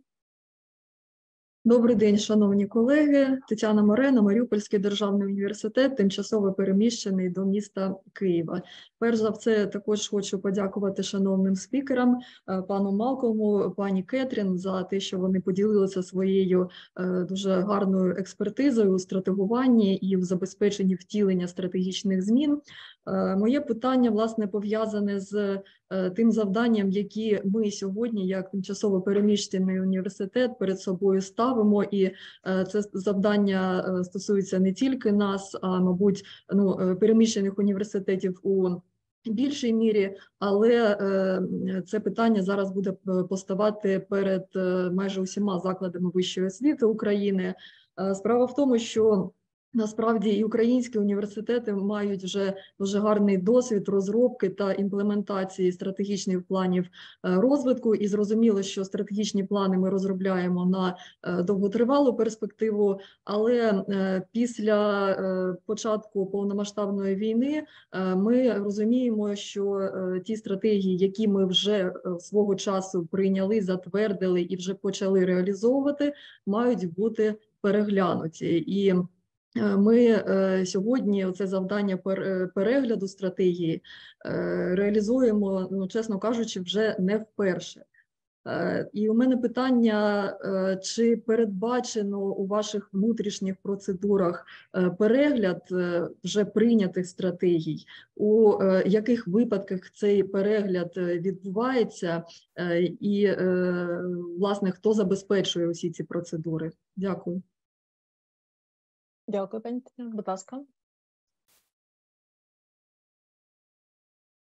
Shall I respond to that? Будь ласка. Так. Thank you.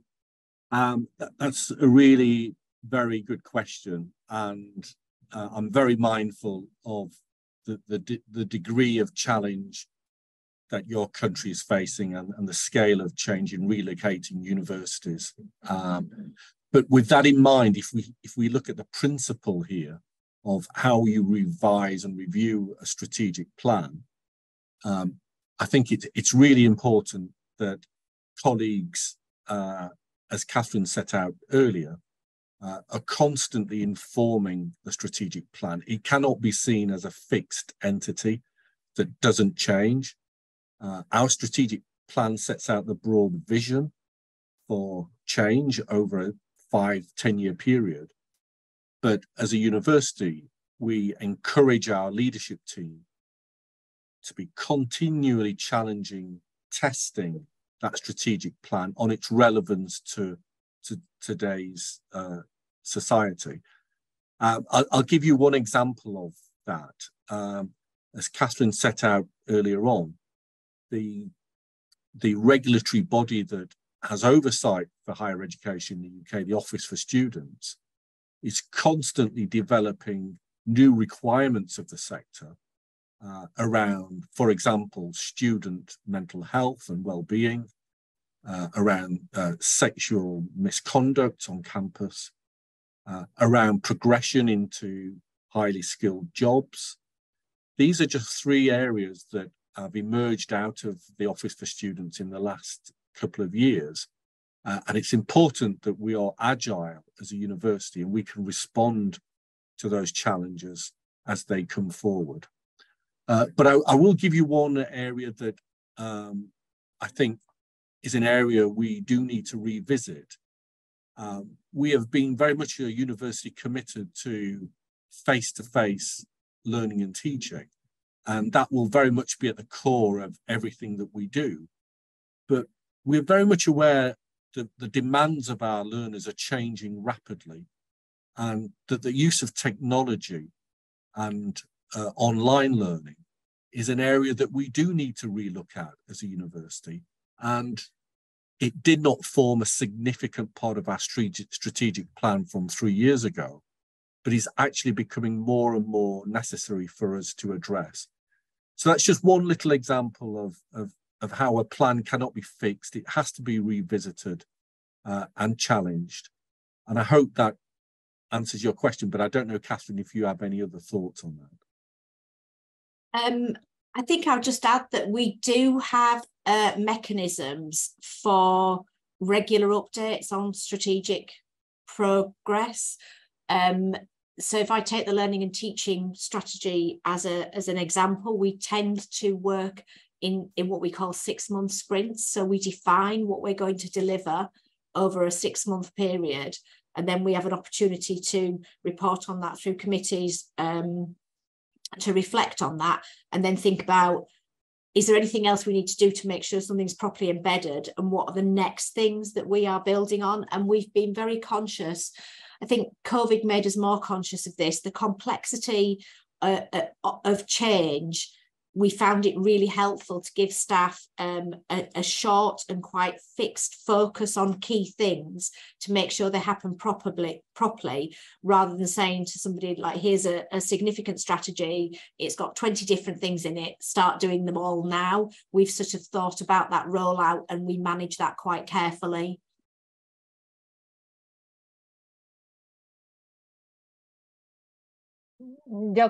Дякуємо, колеги. І, власне, в нас є ще одне запитання від учасників.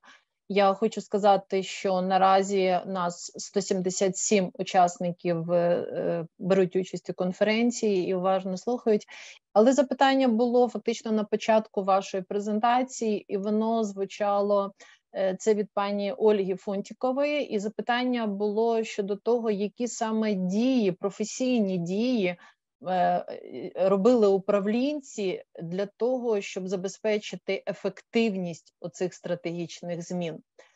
Вочевидь, під час вашої презентації ви більшість інструментів і дій назвали, які ви виконували, тому, можливо, щось залишилося поза презентацією, що важливо озвучити, і я би тут вас закликала, нас зараз слухає багато ваших колег, ректорів, проректорів наших університетів. Можливо, щось залишилося ще з того, що варто озвучити з вашого досвіду. Прошу, Майк, прошу, Малком, прошу, Кетрін.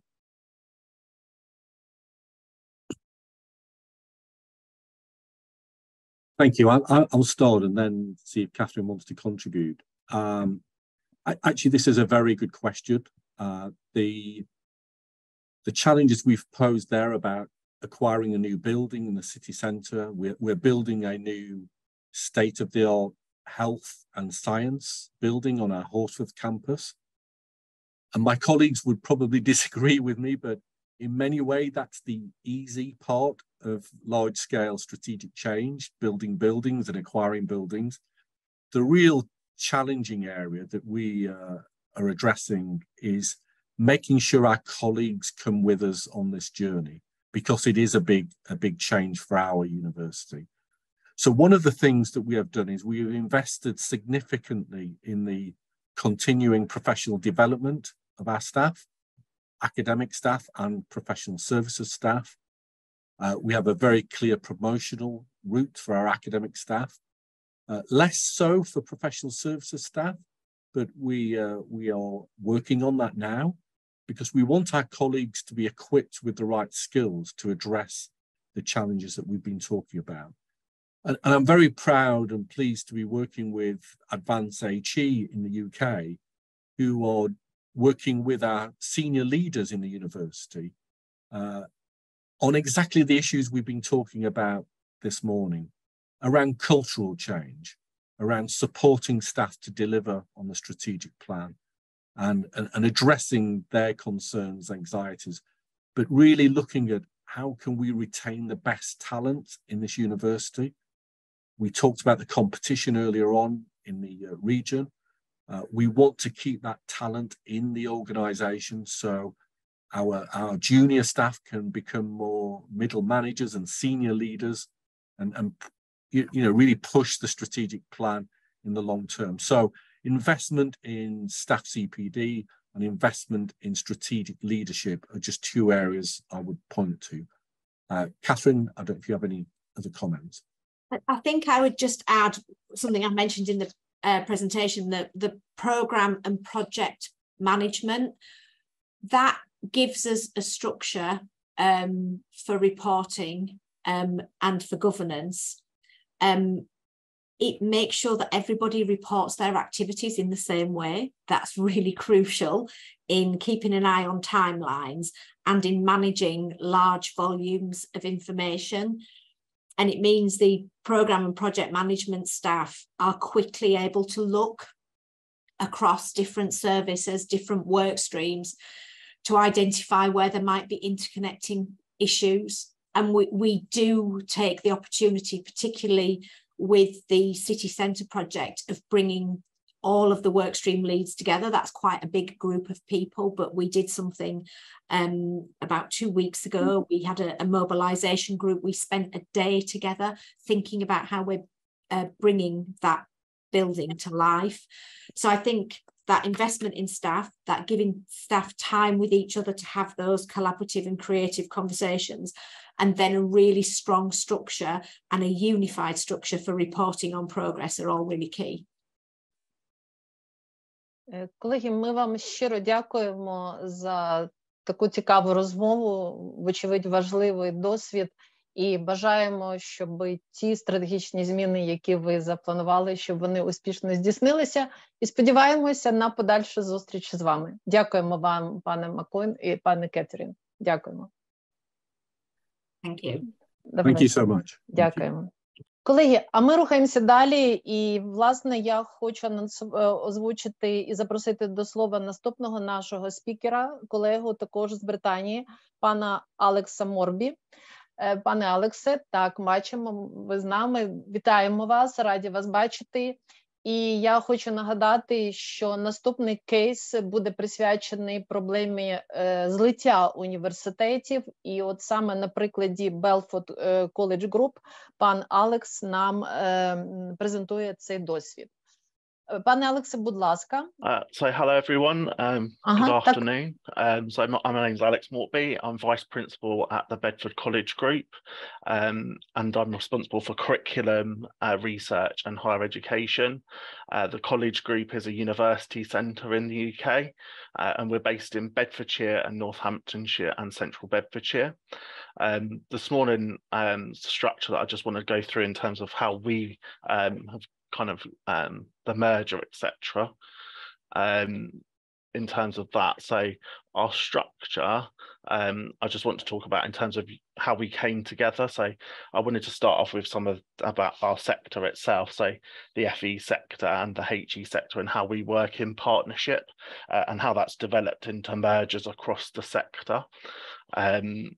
So for example, some of the things around our work with universities, so we're a university centre, but we have partners that we work with locally to drive up standards in our area, so around degrees. Our primary context in terms of qualifications is around from levels 1 right up to level 7.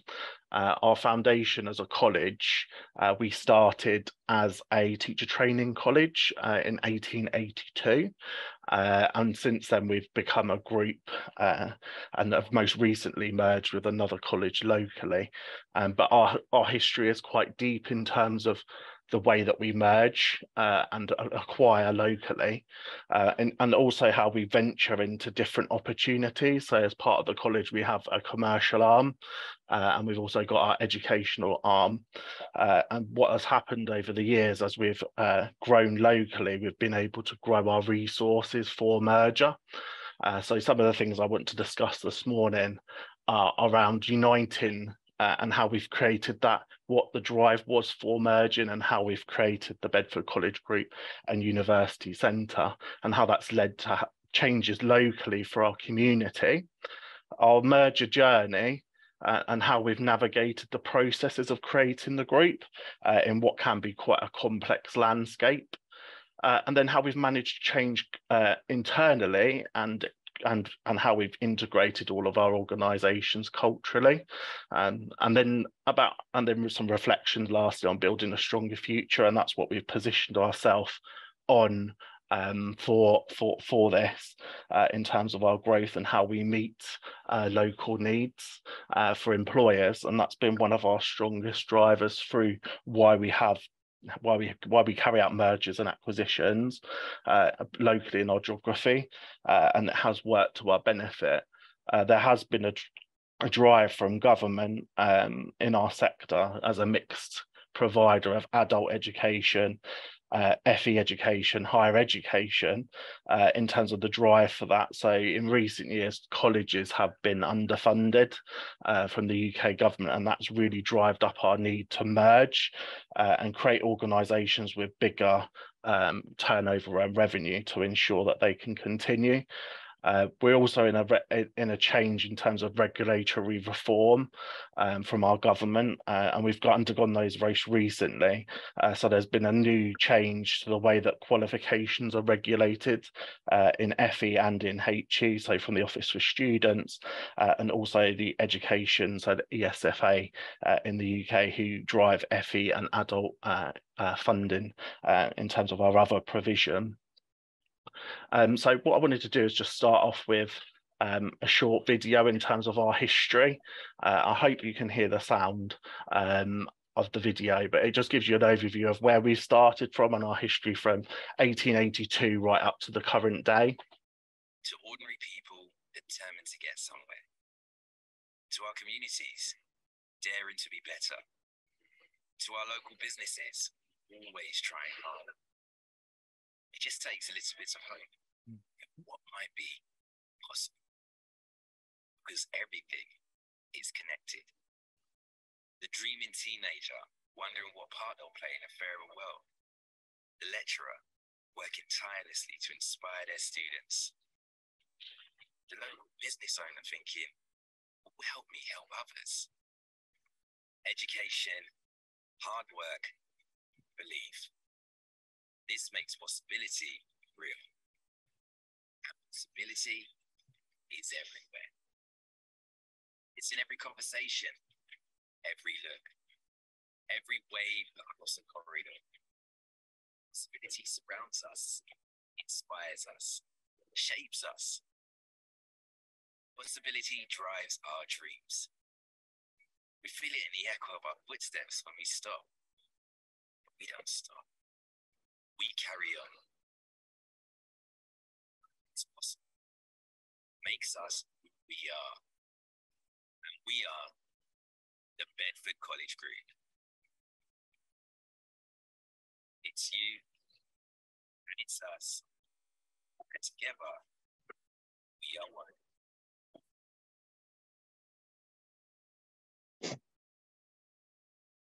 So as you can see, our history is quite deep. So from 1882 to the current day.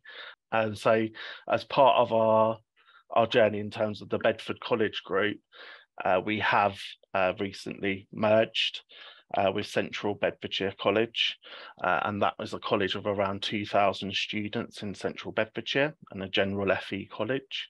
And the purpose in terms of our development, in terms of moving towards mergers, has led to a number of bigger things for the college group. So our turnover is now £80 million as an organisation, and we've most recently grown by a quarter through merger with Central Bedfordshire College. It has also meant changes for our colleagues across the group, and we're now one of the biggest in our region for as an employer, with over 1,600 colleagues across the group, from lecturers, technicians, management and support staff, and estate staff that operate our campuses. We're also regulated by Ofsted, which is an inspectorate in the UK, and we are rated as a good provider across all of our provision. We approximately every year we have around 18,000 students that study across the group, and across the group this can be in a number of areas, from apprenticeships, commercial training, further education, higher and adult education. We offer provision from levels 1 to level 7.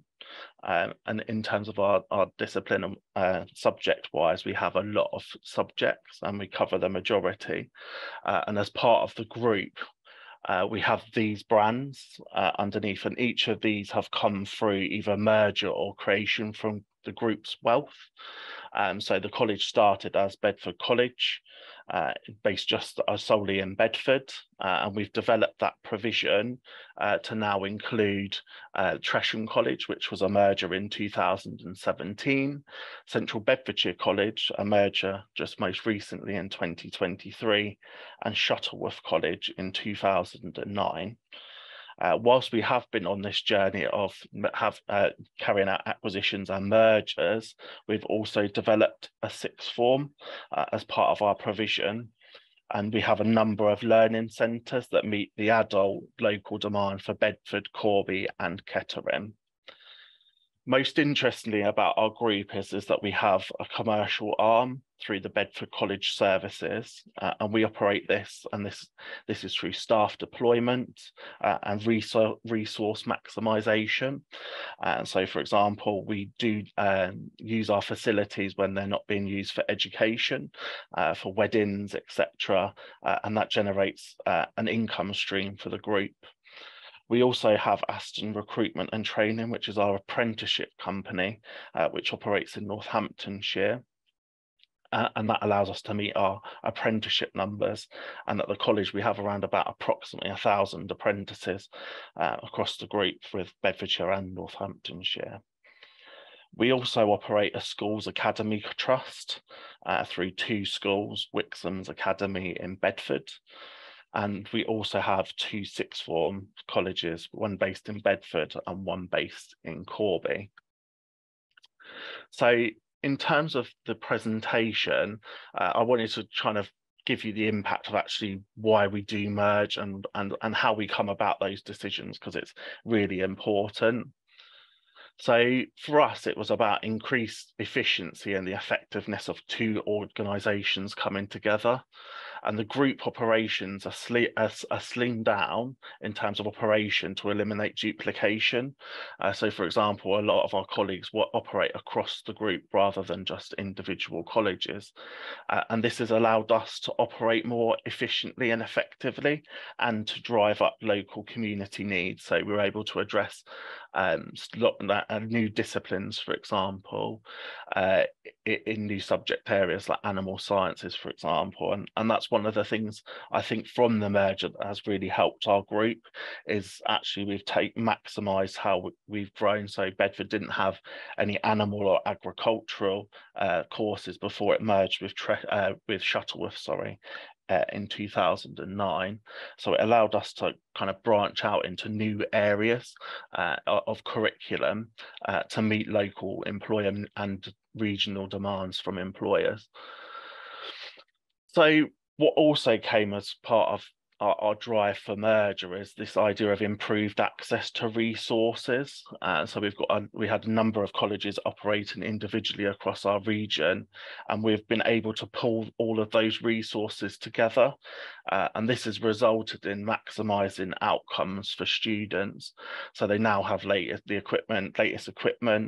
We're able to resource that financially, and we've invested in new facilities and technologies that have impacted positively on student experience, and that is what we've kept at the heart of one of our benefits of merging.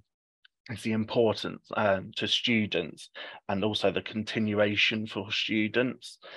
Through merger, it can be quite confusing for a number of stakeholders, including students and staff, but we were very clear in our merger about how we unite together and create this bigger pool of staff and resources to be able to address the local skills need in our region. We've also been able to enhance the quality by bringing together different parts of the provision. And so, for example, where we have strengths in other areas and areas where we need to develop, we've been able to use and pull that resources to develop higher quality education and training across a much wider range of disciplines across the group, and that is our plan and our intention with our most recent merger. Is the way that we kind of develop as an organisation will be how we deploy some of our specialist provision. So, for example, we also run the College of National Motorsport at Silverstone, and as part of that, we'll be able to deploy some of our engineering courses to an area where we know there is market demand, and to redeploy and share those resources in terms of people, which has been a real benefit and drive behind merging organisations. One of the big drivers most recently, because of regulatory changes from government and government policy changes, is around financial stability in our sector. As I commented on earlier, the last 10 years have been, the FE sector has been underfunded, and therefore we're in a position of where institutions now need to come together to achieve financial stability, so that they can remain as part of public and part of the civic values of what we do. But what we have found in terms of our merger is that we're able to redeploy that financial stability through redeveloping campuses, redeploying those funds, and ensuring that as a group we have long-term sustainability, and we're monitored in terms of our governance for financial sustainability. And most recently there has been some changes into the way that we were seen as a charity organisation, and that's just recently changed, so that colleges in the UK are now publicly owned, and that has implications for us in terms of our financial stability. We are rated as outstanding for our financials, and we've only been able to do that through acquiring and merging, and looking at our resource and how we use that across the group, as well as some of the benefits for our context in terms of merger and why we've done that. We have seen an increased profile and reputation from merging, and the merger, it creates a more influential organisation with a more stronger regional and national profile, something that we are really proud of in terms of how we attract students and new partners to the organisation because of our reputation and drive for students in terms of the curriculum and that drive towards that, particularly with our work with university partners. That's helped us develop new relationships and allowed us to therefore address key things that we need to do for students. For example, developing our provision so that we offered full degrees and higher technical qualifications. So some of the processes, and this is the complex part in terms of how we operate as an organisation, because we report to many different regulators because of our provision. Our journey is complex in terms of creating the merger for the college, and we go through this at each point. So for each of the mergers, we've had this process, and we've become au fait with this process now in terms of how we carry out that. So there has been a drive because of the financial issues in our sector. There has been a drive from government, so we have had local reviews of provision which have driven the need for colleges to merge and become bigger organisations in their region.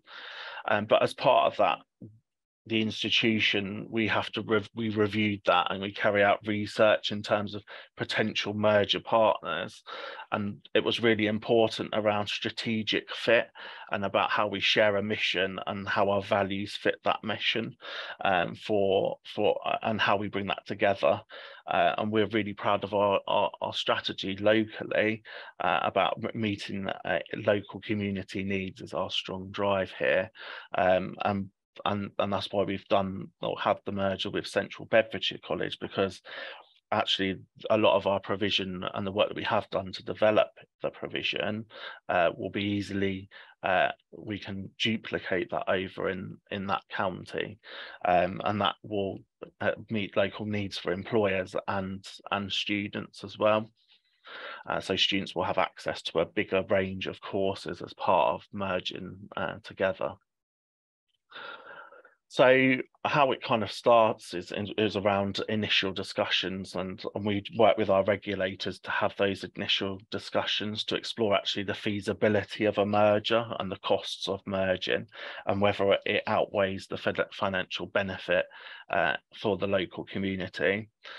So as part of that, we assess the benefits and the potential benefits that has, and some of those things, as I've discussed, are around the opportunity for a greater number of courses, becoming part of a bigger community as part of that, and that's what we have worked towards, and that means working with our local councils and local SEMLEP. So we have organisations in the UK that look after business and enterprise in each of our regions, and our body, the SEMLEP, they use their they get a pot of money from government and then deploy that across colleges and local to kind of increase entrepreneurship, develop skills locally, and that has a real drive for us as a college in terms of the benefits for the organisation.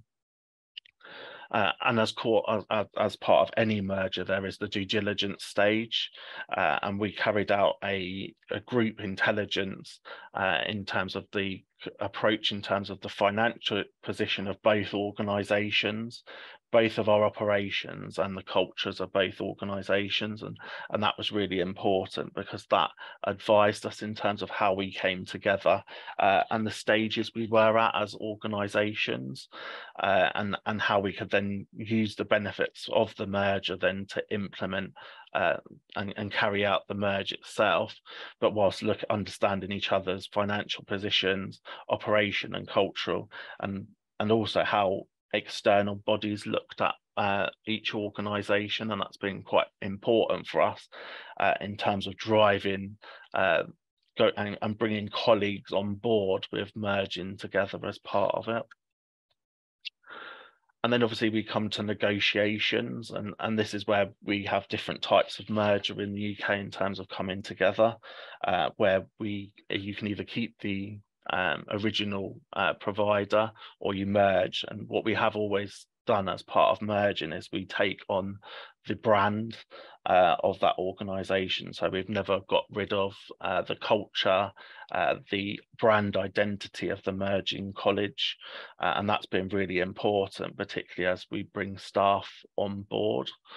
And that comes at all levels of our organisation in terms of merging together, and that includes our governance level, and which is really important, particularly in the drive for merging together. So we brought together 2 governing bodies most recently in the Central Bedfordshire model, where we've merged together, and that has helped us keep staff on board with our mission and values that we've developed.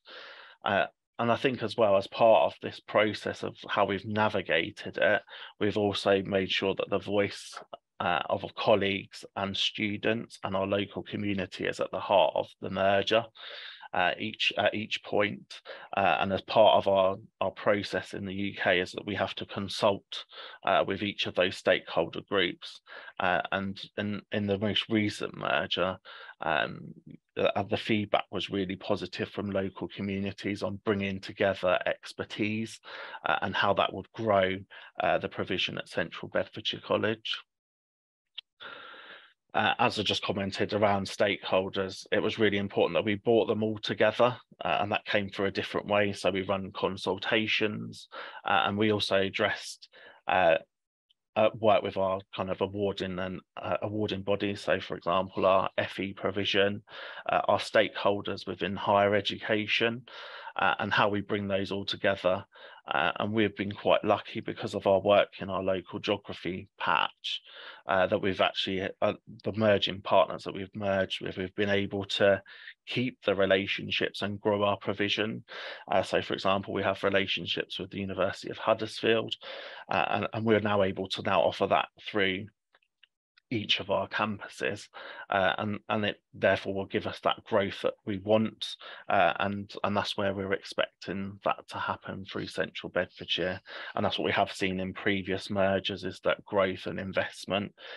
So for example, we've been able to put in £10 million into our Wellingborough campus for the redevelopment, and then that's now developed into a strong cohort now at our Wellingborough campus of FE and HE students. So we're now offering higher education qualifications there too. Then there's the legal and regulatory requirements, and because of being a college and a university centre, we have a number of regulators to work with, which include the Office for Students, the Education and Skills Fund, the ESFA, and that work is quite complex in terms of understanding and making sure that stakeholders also know that. And from colleagues going through merger is that a lot of colleagues will think that it's an easy process of coming together in terms of the legal and the regulatory requirements, but actually it's one of the most complex parts of merging an organisation together. And having those good relationships, I think, is really critical. So with each of those bodies, having that key person who can navigate that framework to ensure that the merger does run successfully. So some of the things around integration and implementation, and this is what I would say one of the hardest parts of what we have on reflection, really kind of we need to develop further as we go forward. So following the merger, the group and integrated its operations, and we've done that a number of times, and we've aligned policies and processes and procedures, that integrate our systems, and that's been critical, particularly from a day one operation, and having that smooth transition for both students and colleagues, and making that as smooth as possible, because that's where we do find that there are issues often where systems have not aligned, and policies and procedures then implemented from the day of merger, which can be quite complex. And what we have done is, in preparation of merger, in the run up to the merger all the time, is making sure that we do have consistent processes, and that we embed those before the merger happens. So our most recent merger, for example, has been about a year's work prior to merging the two organisations together, and that was led from an executive, and with a number of key people on that, through systems, staffing, higher education, further education, and how we integrated the two colleges together. And that came through from focus groups, for example, and joining meetings. Little things like that actually did help us with the cultural change that I'll discuss later on, in terms of implementing and aligning policies and procedures.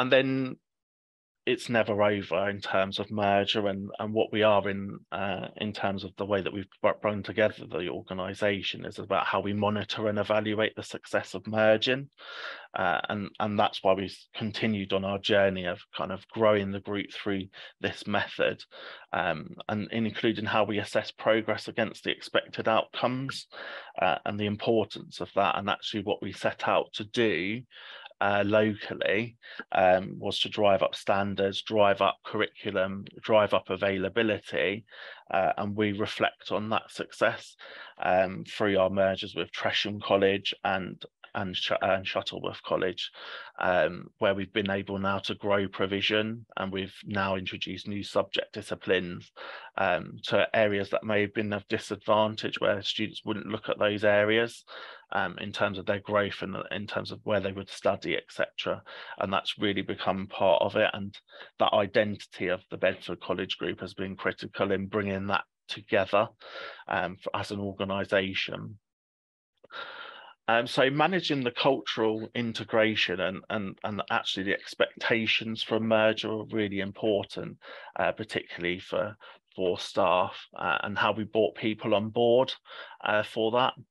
So as you can imagine, bringing together the 6 organisations that we have merged together, we've now created a new organisational culture. And it's brought together across the different aspects, really. So we've looked at our mission, our values, and it's been really important as part of our most recent merger in the year work run up to merger, is that we have developed a new mission, a new values, and a new strategic plan that covers the entire group, including the new merged college. And in terms of our differences as well, it was really important that we were careful in terms of how we've managed a smooth transition, and we managed to minimise the disruption for the staff and students. And that was one of the key things that came from our stakeholder groups, was the worry and concern for staff and for students in terms of their continuation for study. And what we did find is actually, even if we did put out the messages of that we weren't closing provision or we were growing provision, and what the merger did bring, it still had a number of comments back to the group around like concerns around changes to provision, and that's why the management and the integration of that is really important. And as part of our public consultation response, we went back to those stakeholders so that they understood our plan for if the merger was to happen. And the impact it would have on students, and it's really positive to date. We're now about 6 weeks into our merger with Central Bedfordshire College, and there has been minimal disruption to staff and students, and there's been more about building and aligning our cultural and strategic values going forward, and what they look like for us as an organisation. The integration of systems and processes is complex, as you can imagine. We have, as we've grown as an organisation, we've managed to now integrate into one system, which has been problematic. But the way that that's implemented is really important. And so, for example, a lot of our organisations operated different student information systems, different ones.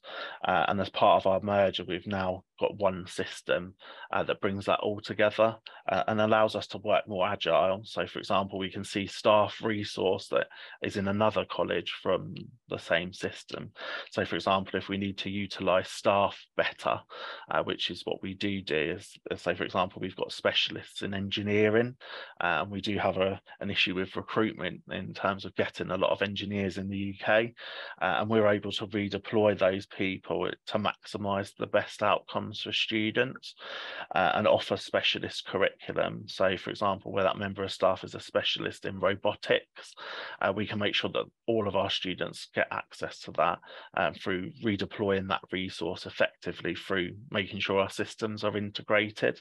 So our managers and leaders are able to identify skills from the system and utilise those. And that is one of the strengths, I think, of our merger, is that we're now able to, we've got a greater pool of over 1,600 people of where we've got those expertise, and it has allowed us to develop our provision. So, for example, our degree provision with HTQ, so higher technical qualifications in, for example, agriculture, and animal sciences, where we can actually offer that specialist skill and meet the needs of local community. Communication and stakeholder engagement was one of the critical things in merging together. So having effective communication with all stakeholders, it was critical to the success of the merger. As staff and students, they need to understand the rationale between and why a merger is happening and the benefits it brings, particularly for the local community. And that drive is needed, and that's we led that at a senior a level in terms of actually the rationale of why it was important that we came together as an organisation, and particularly the need for driving up standards locally and developing the role in terms of what we play as a civic organisation for our community, and that means like adding new courses, for example, to our provision. So the legal and regulatory requirements in terms of that, and this was one of our our issues in terms of how we develop was around how we manage complex legal requirements post-merger and pre-merger. And we have to be careful about how our management actually internally manages that change, particularly with the bodies that we work with. Interestingly, the way we're funded is annually in FE and in HE, and the way that works is that we've done a mid-year merger, which we've never done before. All of our previous mergers have always closed an academic year and reopened in a new academic year. And what we've done that intentionally this year, because of actually the curriculum design, has allowed us to redeploy resources ready for the new curriculum, ready for September this year. So we'll be able to make a really big positive impact very quickly for the local community of Central Bedfordshire. And we do that for that reason, is that we can do that to drive up the availability of courses, particularly because at that college they didn't offer higher education degrees, and we're now able to do that through the group for our partners and through our own provision as well. So some of the benefits in terms of the takeaways in terms of merging together in terms of organisation is around this importance around effective communication and about being clear and consistent with all of your stakeholders, and it's critical to that success. And what we have found is it helps build trust and alignment between the stakeholders, and it minimises the uncertainty and confusion for them, particularly for students. There was 2,000 students at Central Bedfordshire, and obviously they will all be concerned in terms of what does the student journey look like, and what we've done to try and minimize that uncertainty is to ensure that we take the best from both systems. So as we've merged together, we've reviewed processes and policies of each other's organizations, and to look where there are strengths and to keep those strengths, and not just as a lead or merge, if you like, take our policies. I think that was really important in terms of how we've now developed new policies and procedures, and taken the strengths of each of our mergers coming together. That's been really important. The need for strong leadership and having those key leads is essential during a merger to manage that cultural integration. So we're laid out with heads of schools in our organisation, and it was really important that they were on board with our process of how we've integrated curriculum. So it's as a benefit in terms of our merging together, there's actually some real positives for us in that actually colleagues now at a head level can operate together across group. So for example, our head of business at Tresham will be able to work with our head of business at Bedford. And this has allowed us to develop a more structured approach to curriculum design and how we deliver locally to our communities. So for example, we'll offer different qualifications at each site, but it meets a local community need, and that's been really important for us, is that even though we are a group, our strong drive is community, and how we make sure that we offer the right courses for our students and employers so that they get the right jobs that they need. And then the value of collaboration and consultation is really important. We made sure that during our mergers that we take away the key importance of the stakeholders and the value that they place on merging together, and then buying in that engagement from particular groups through focus groups, deploying surveys, and to ensure that at each stage that we were making a reflection in terms of the journey, so that we weren't leaving anyone behind. There is a risk in terms of becoming a bigger organisation that it becomes quite fractured, and we were quite clear that we wanted the voice of all of our colleges to come together in terms of merger, in terms of that with Central Bedfordshire, and bringing them together, and how their voice then shapes the new merged organisation. So as part of it, we developed new values, new goals, and a new mission in terms of what we do locally. And that drive in terms of the opportunity locally for employers has been really important, and that has led to better engagement as an organisation with our employers, government organisations. And then the importance of planning and preparation. This merger was a year lead-in. We had previously done a merger in 6 months, and that was very fast and quick-paced. But what I would say on reflection in terms of planning, for it to be successful and to be consistent, is around the effective use of planning and preparation, and making sure that you have those key people in positions that can do those negotiations and can set out the vision for the organisation, which includes looking at the challenges and opportunities for how the organisation will grow in the future and how it needs to be done smoothly and efficiently, so it doesn't increase costs, and that is a risk that we did monitor quite closely, as that actually we promised that we would deploy a fixed amount of money in terms of the merger, and we've done that to ensure that it's successful. So that's things like extra support staff, for example, that have been working with banks, for example, to make sure that there is a smooth transition, and the same with regulatory bodies, so increasing our quality provision,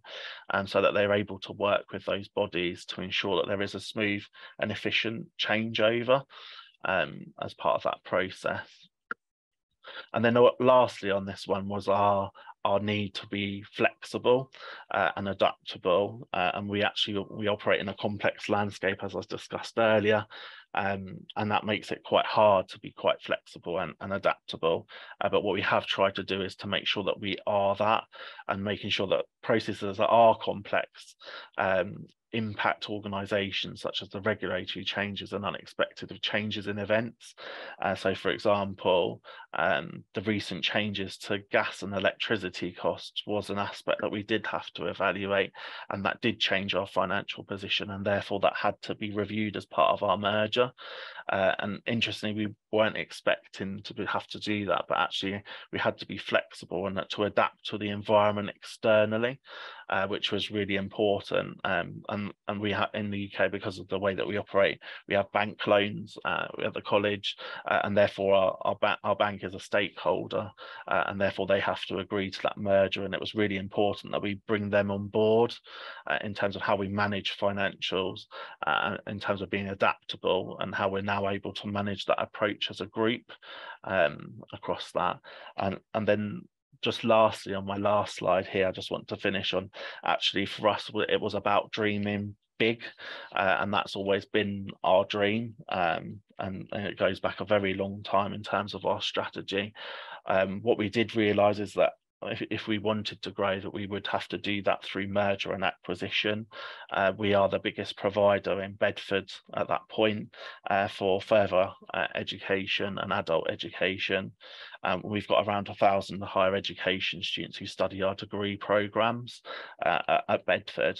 And what we've realised is actually if we were to become bigger we'd need to do that through merger. And what we did do is develop a number of values around that, so that we could deliver that locally for us. And I just want to finish on a last video. Sorry, I like videos, but around our new values around dreaming big, and the impact that now has on students locally.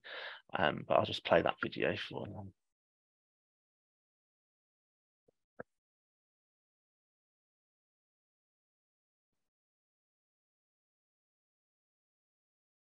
We're not numbers to be checked in and checked off.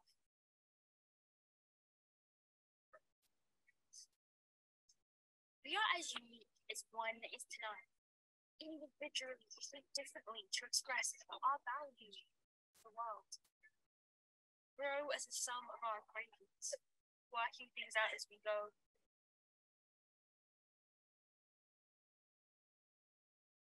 I'll have it all figured out. I doubt. I am an individual trying to put my pieces together. Who I am doesn't come easy. I know it means more to me than grades and a piece of paper. How about you tell your dad, or I can't. No. But I'll measure myself by how much I learn about myself. Пане Оксане, ми дуже дякуємо за такий комплексний аналіз вашого кейсу, і ми дійсно маємо кілька запитань. Я хочу зараз озвучити одне запитання, яке ми маємо від учасників, а потім я бачу запитання від панелістів. Власне, від учасників Світлана Антощук просить запитати вас, які найбільші ризики під час злиття для студентів та викладачів? І яким чином які шляхи ви подолання цих ризиків використовували, і які ви вважаєте найбільш ефективними? Ризики найбільші для викладачів і студентів, і як ви з ними справлялися?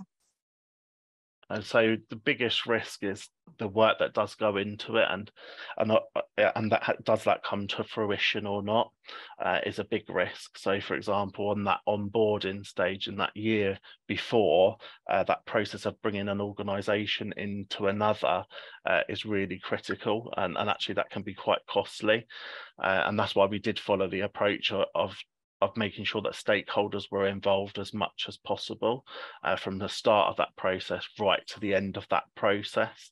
And we still engage now, even post-merger, with that as the new entity, which includes work with employers and student groups. So as part of our merger, we've redeveloped our student voice system to make sure that actually all the voices of all of our organisations come together, and that hits at a top level, and then we're able to disseminate that change, which is really important.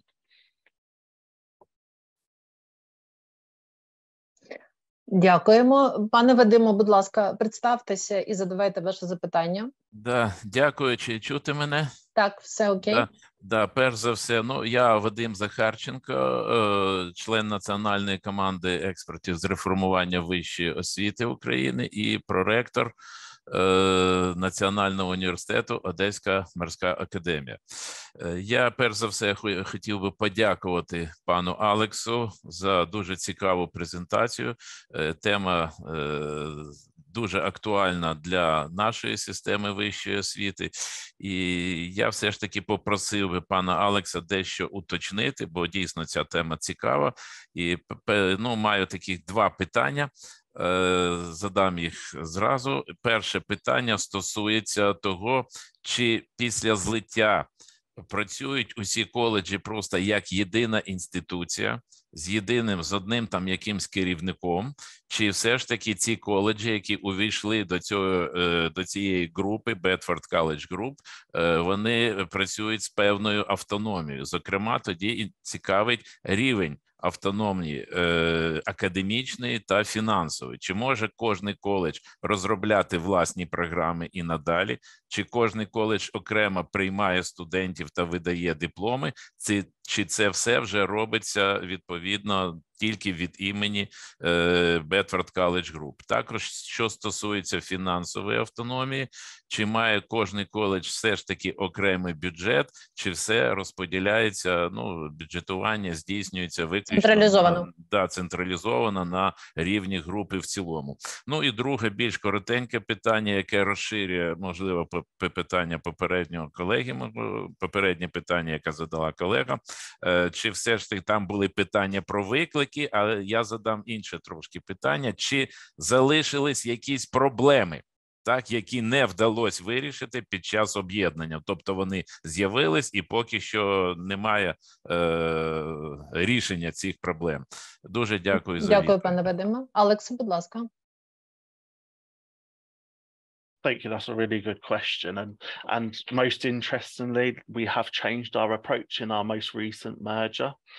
So before, in terms of approach, we would operate at a group level for curriculum, which was most unhelpful now on reflection. So, for example, we would have curriculum, say that is where employers want that at Bedford, but they don't want that in Wellingborough, for example.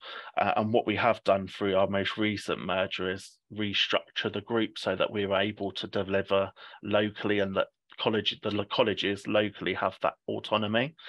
What we do is we maximize how we use the group through people resource, through financials. So those budgets are set centrally.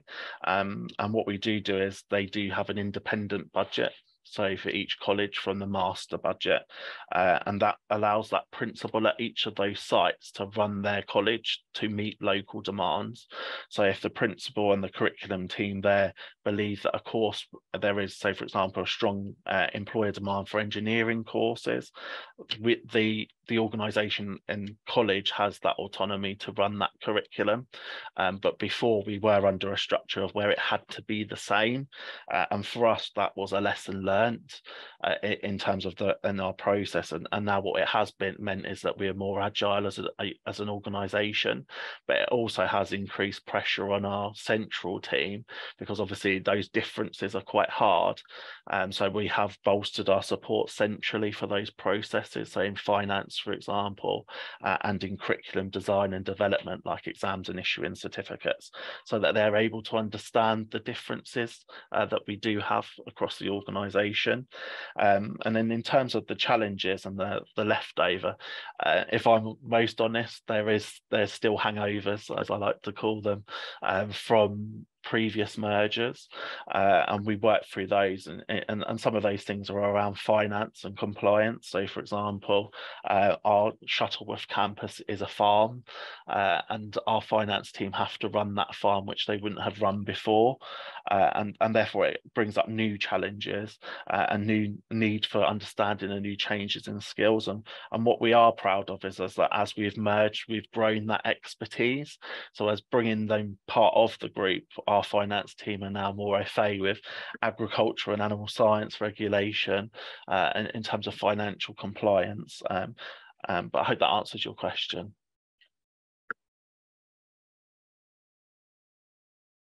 Дякуємо, пане Олексе. Колеги, я бачу, що ми трошки порушуємо регламент, але дозвольте нам взяти ще кілька хвилин. У нас ще є одне питання і потім коротке повідомлення. Пані Ольга, будь ласка, представтеся і задавайте ваше питання. Ольга Паркуян, ректор Східноукраїнського національного університету імені Володимира Даля. Теж хочу подякувати організаторам цієї конференції, всім доповідачам. Дуже змістовні були доповіді, дуже корисні для нас і цікаві.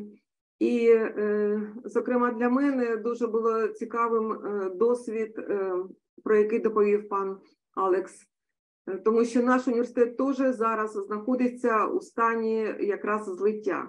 І ми цю процедуру вже переживаємо вдруге. Тобто у нас відбулося приєднання до нашого університету Донбаського державного технічного університету. І зараз відбувається теж приєднання Луганського національного аграрного університету. І тому дуже було цікаво, як це відбувається для британських коледжів. Хочу зазначити, що ті проблеми, про які доповів пан Алекс, вони для нас теж притаманні, але у нас є ще своя специфіка. Злиттю, тому що зараз відбувається, передувала, скажімо так, певна перевірка з боку Міністерства освіти і науки всіх переміщених університетів. І те, про що я говорю, це злиття, воно стосується саме переміщених університетів.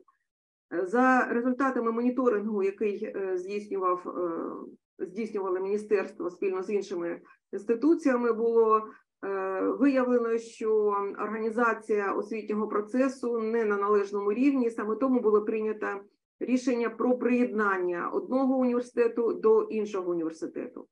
І хочу зазначити, що у нас була дуже така серйозна проблема, пов'язана з тим, що частина колективу Донбаського державного університету критично не сприймала це об'єднання, вони були категорично проти, вони протестували, виходили на мітинги, скажімо так, і треба було провести дуже велику роботу для того, щоб їх запевнити і довести їм, що це об'єднання, воно зумовлено певними об'єктивними чинниками і що воно буде на краще для колективів в цілому університетів. І з цієї точки зору дуже важливо було, щоб таке об'єднання, наприклад, об'єднання ідентичних, аналогічних кафедр, відбувалося на принципах справедливості і прозорості, щоб було зрозуміло, якщо ми вибираємо якийсь підхід до формування навчальних планів чи освітніх програм, то цей підхід повинен сприйматися колективами обох цих університетів. І, в принципі, перше об'єднання, перше це злиття, воно вже відбулося. А от друге, воно ще знаходиться в процесі. І у нас специфіка, складнощі пов'язані не лише з тим, що об'єднуються різні системи управління, різні системи організації освітнього процесу, а у нас ще є дуже багато питань, які пов'язані з майном. І деякі з них ще не вирішені, скажімо так, на державному рівні, не урегульовані, тому що об'єднуються переміщені університети, і майно деяких цих університетів знаходиться частково на тимчасово окупованих територіях.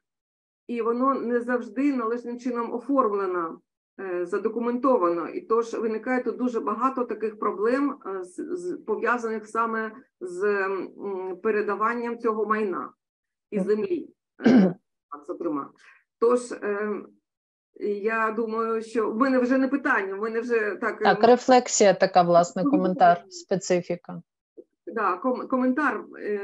Я просто хотіла на що звернути увагу, що таке об'єднання, мабуть, було б доцільно в Україні проводити все ж таки після звільнення всіх територій. Тому що ці питання, з якими ми зараз стикнулися, майнові, земельні, вони зможуть бути вирішені остаточно лише після звільнення всієї території. Тому на це хотіла б звернути увагу і запитати ще пана Алекса, чи у вас були такі проблеми з об'єднанням майна, з об'єднанням землі, наприклад, при створенні такої групи коледжів?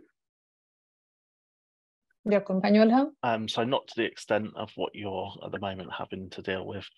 So in terms of our process that we went through, in terms of the financial and the asset side, we merged with the college with a surplus. But as part of our merger, it was about bringing together how we've met local community needs. So our regulators could see that actually one of our strengths as a college prior is quality, and an area where actually that college did struggle, and because of the way that we're managed as a charity organisation, we can transfer those assets, so we didn't have that same issue, but what it did let us do is, as a bigger group, is redeploy those assets, the financial assets. So for example, so one of our plans is to expand that curriculum, which means expanding the accommodation that's available at that campus. So we didn't encounter those types of issues, but I think it was important for us in terms of our stakeholders, and some of our land was leased at Central Bedfordshire before, and actually we've now come as an opportunity from that as an area of growth for us, but it is a contentious issue in terms of merger, particularly where there are financial assets and physical assets. Дякую. Дякую, пане Алексе. Шановні колеги, власне, є пропозиція на цьому зупинитися. Я розумію, що тема глибока і потребує подовження подальших дискусій, але ми дещо порушили регламент. Ми маємо йти на перерву, але я знаю, що пані Світлана Шитікова просить 1 хвилину часу. Пані Світлана, чи ви наполягаєте? Наполягає. Прошу, пані Світлана. Світлана, ми вас не чуємо. Дякую, пані Світлано. Так, дякую, колеги. Такі заходи завжди приносять дуже багато ідей на нові проєкти, і Еразмус є таким інструментом, де ці ідеї можуть бути втілені саме з міжнародними партнерами, а також такі заходи, такі конференції, які проводимо спільно з партнерами, вони не тільки надихають на нові проєкти, а також і дають таку можливість переосмислити діяльність поточних проєктів. До речі, ми можемо назвати сьогодні взагалі день 3-ї місії університетів в межах програми Еразмус, тому що і сьогодні починає саме діяльність новий проєкт, структурний проєкт в межах програми розвитку потенціалу вищої освіти Еразмус+, який саме спрямований на співпрацю університетів і суспільства, саме посилення такої співпраці і визначення саме третьої місії університетів. Хотіли звернути увагу на те, що Європейська комісія відкрила зараз нові можливості співпраці, їх 33 конкурси, з яких 7, на які ми хочемо звернути увагу безпосередньо з точки зору підтримки України і українців, які на сьогодні ми переживаємо разом з усім світом через ті виклики, які спричинили брутальне вторгнення Російської Федерації в Україну і війни, яка триває вже більше 9 років, то звертаємо вашу увагу на такий напрям, який реалізується в межах співпраці між організаціями та інституціями і має 7 конкурсів за різними напрямами. Звертаємо увагу на проєкти співпраці у сфері вищої освіти.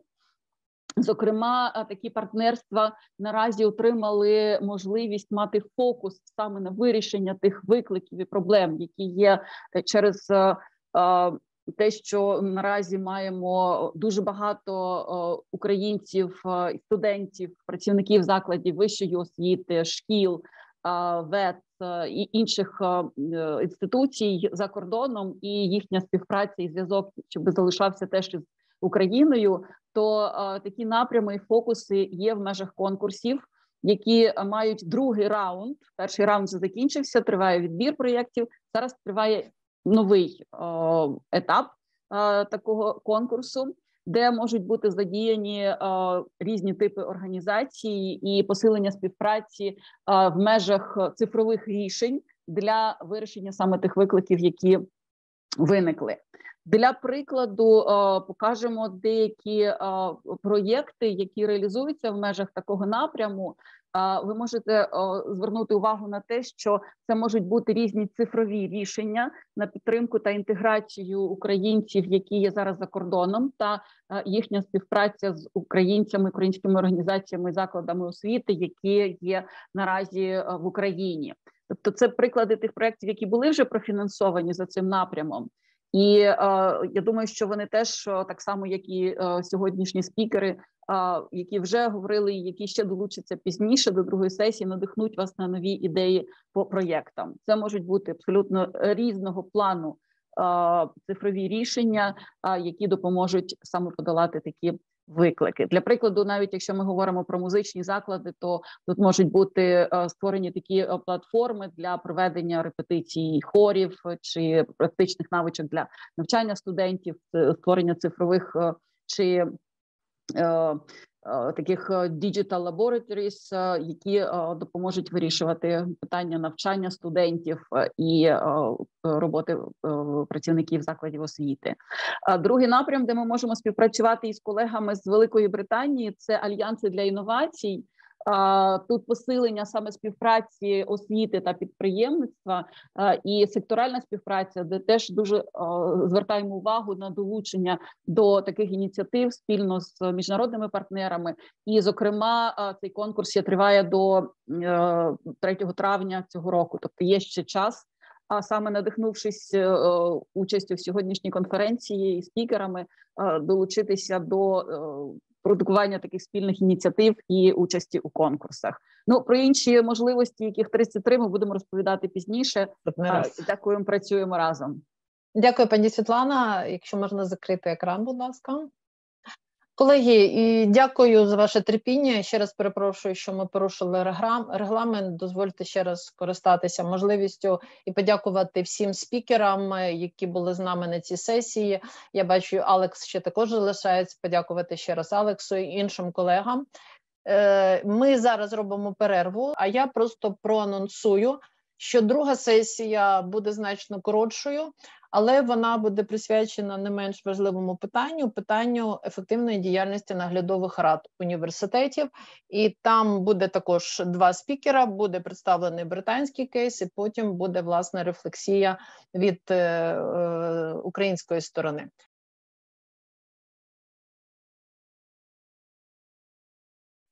Продовжуємо нашу роботу відповідно до програми.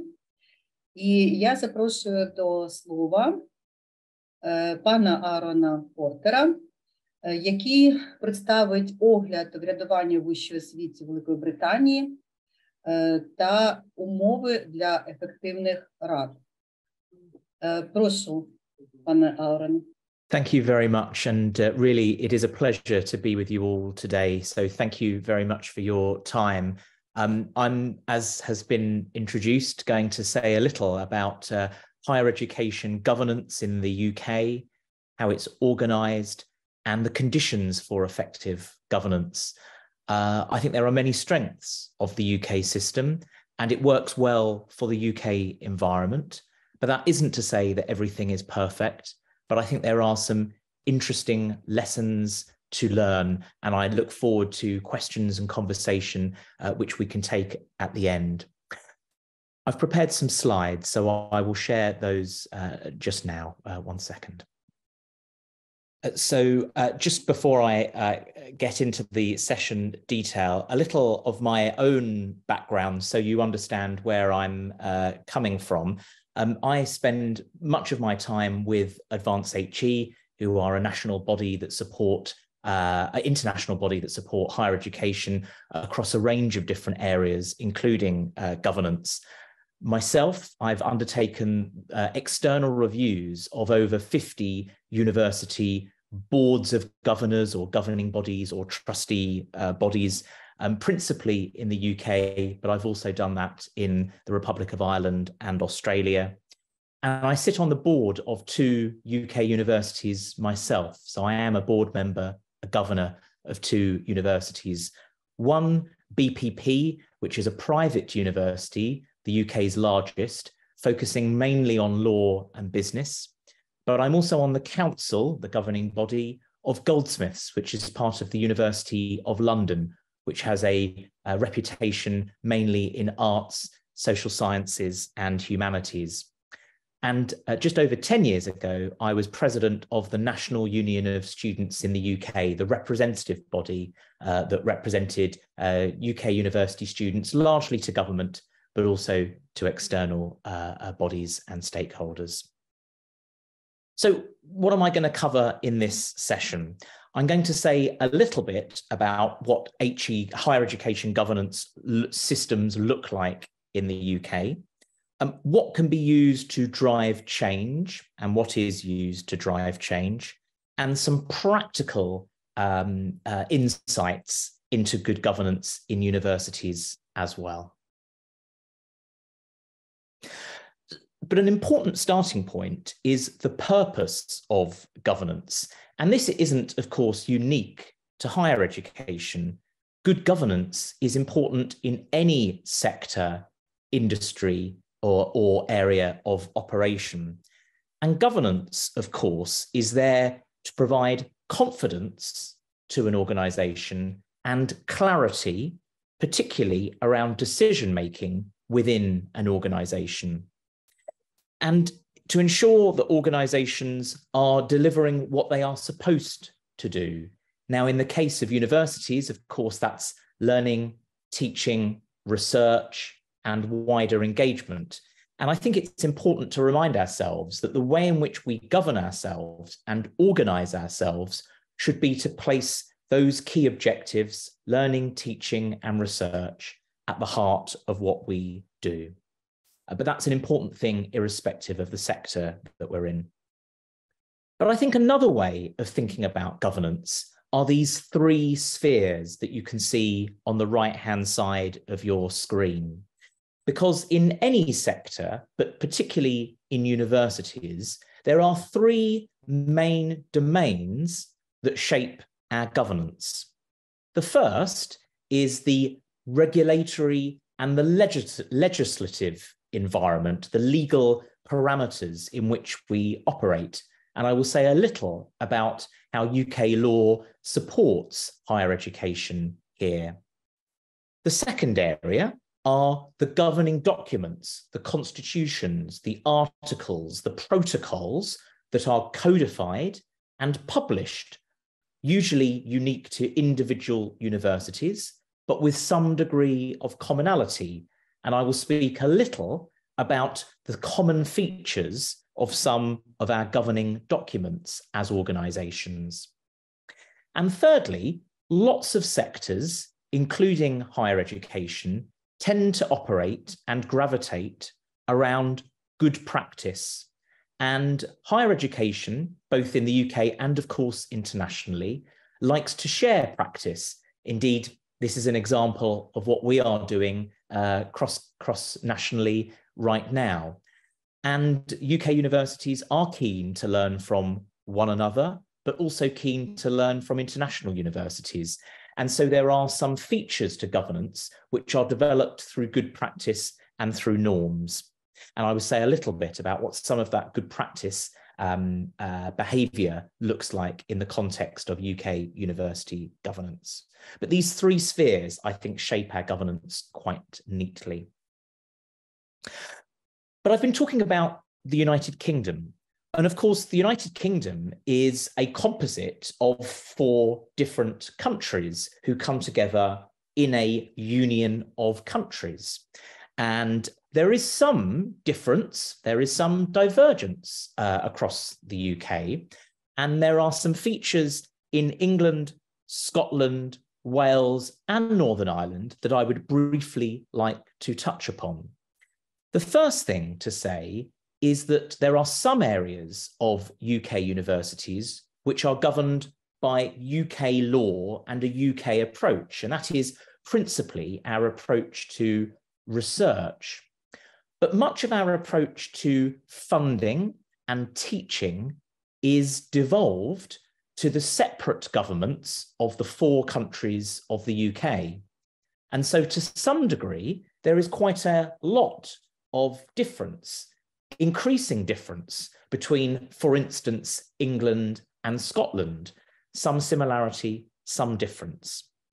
The biggest difference really in England is the fact that there is a much bigger market dynamic in the way in which higher education is funded. UK students pay £9,250 a year. International students pay more than that for each year of study. And all English universities are regulated by a government-established but independent regulator known as the Office for Students. And their job is to regulate in the interests of students on behalf of the English taxpayer.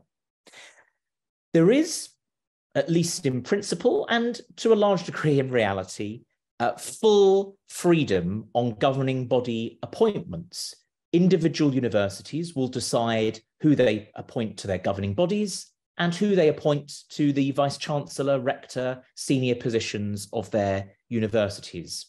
There are some checks and balances, and the regulator, the Office for Students, will undertake or will seek fit and proper checks on the individuals appointed to the senior roles in our universities. But there is a bigger degree of freedom for English universities to make appointments as they wish and to fund themselves as they wish. In Scotland, there is a much tighter degree of control and relationship between the Scottish government and Scottish universities. One of the key reasons for that is that Scottish students pay no tuition fees for undergraduate study in Scotland. It is paid for by the Scottish government. And so to that end, they more closely shape the endeavours and activity of Scottish universities. There is a block grant funding relationship between Scottish universities and the Scottish government. The appointment to the governing body of Scottish universities is also slightly different. In Scotland, the chairs of the governing body, usually referred to as the court of the university, is conducted through an election. Candidates are subject to an appointments panel initially to check their eligibility and suitability for the role, but subject to their eligibility, candidates are then put forward to an election amongst students and staff. So there's quite a different route to become the chair of the court, of the governing body of a Scottish university. However, the other members of the Scottish governing body are generally appointed through a direct application process, other than the staff and the students, who again are typically appointed through, recruited through an election, of which I'll say more later. Wales and Northern Ireland are somewhat between the English and the Scottish systems. They have fee regimes, but not quite at the same level as in England. And there is a slightly tighter relationship between the regulator or the government in Northern Ireland and the universities in those countries. But England and Scotland provide the bookends of the UK dynamic. So I did want to say, although I'm going to speak a lot about the UK as a whole, even within the UK, there are some important and fundamental differences. I then wanted to say a little bit about a typical UK university governance structure. At the top of the university is the governing body, referred to with different terms in different universities, sometimes called the council, sometimes called the board, but I will refer to it as the governing body. And there tends to be around 4 to 6 different subcommittees who report directly to the board. The exact composition will vary slightly from university to university, depending on their own requirements and arrangements, and the universities are free to determine what they are in line with their own governing articles and constitution. However, the regulators would expect there to be an audit committee at the very least, and also a nominations committee. I'll say a little about each of these committees. Most universities, almost all, will have a finance committee that does much of the detailed scrutiny of university finances, both in terms of the forecast for the future and the historic position over the last 12 months. Most universities also have a remuneration committee, which deals with particularly focused on the pay of the senior staff at the university, ensuring that there is fairness in terms of the award and the process. I mentioned there is an expectation that there should be an audit or an audit and risk committee that will try and scrutinize the riskiest areas of university activity, to undertake deep dives into the effectiveness of systems, of processes, and to try and anticipate any problems or risks that the university may face. I also mentioned there is an expectation that there will be a nominations committee. The nominations committee are tasked with populating both the governing body and the other subcommittees. So they decide who sits on which committee and what skills are required on which committee.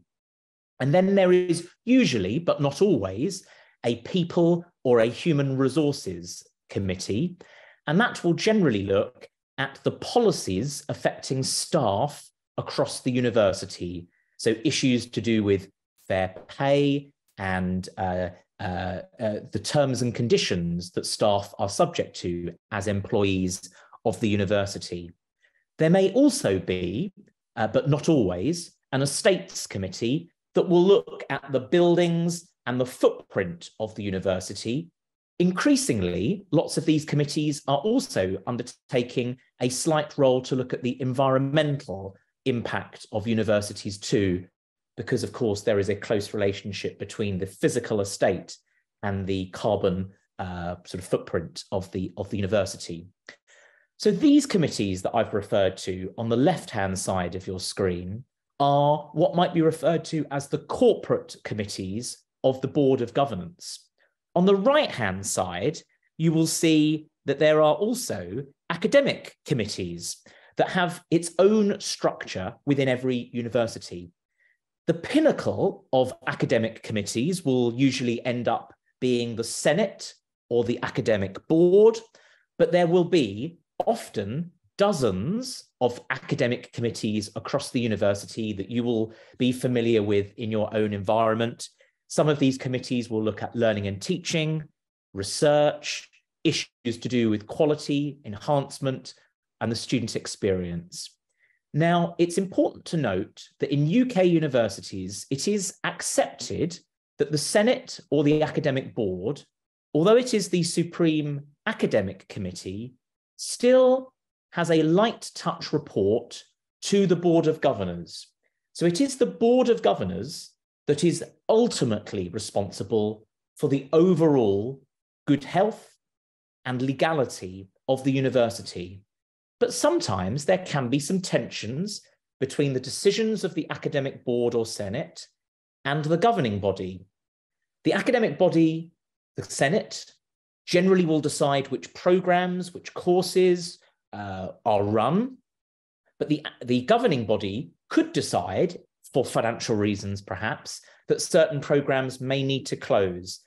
Hopefully, the Senate and the governing body agree, but if there were a conflict, and occasionally there are, it is for the governing body to make the final decision, and it can overrule the Senate or the academic board.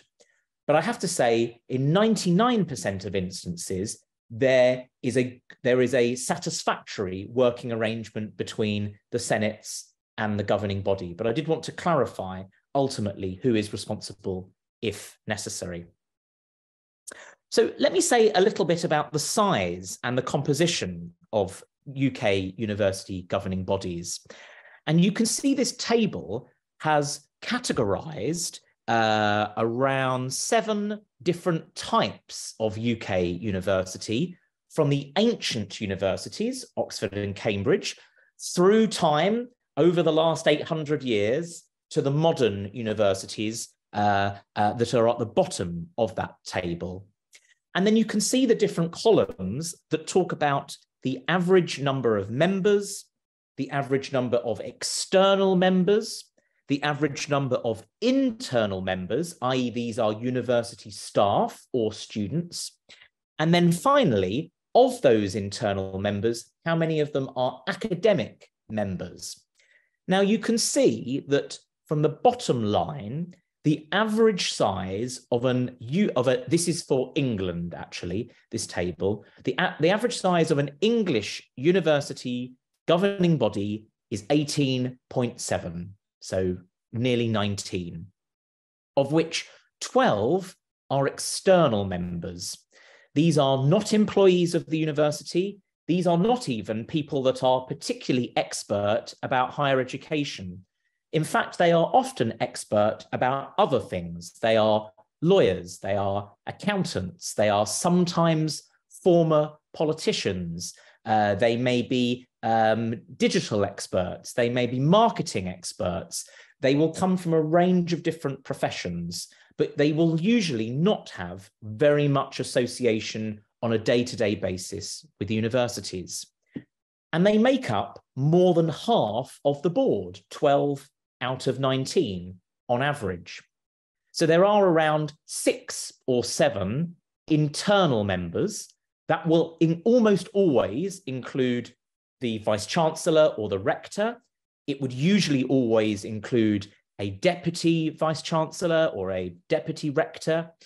It would then include some more junior staff. It may be a head of department. It may be a senior administrator, the registrar, the chief operating officer.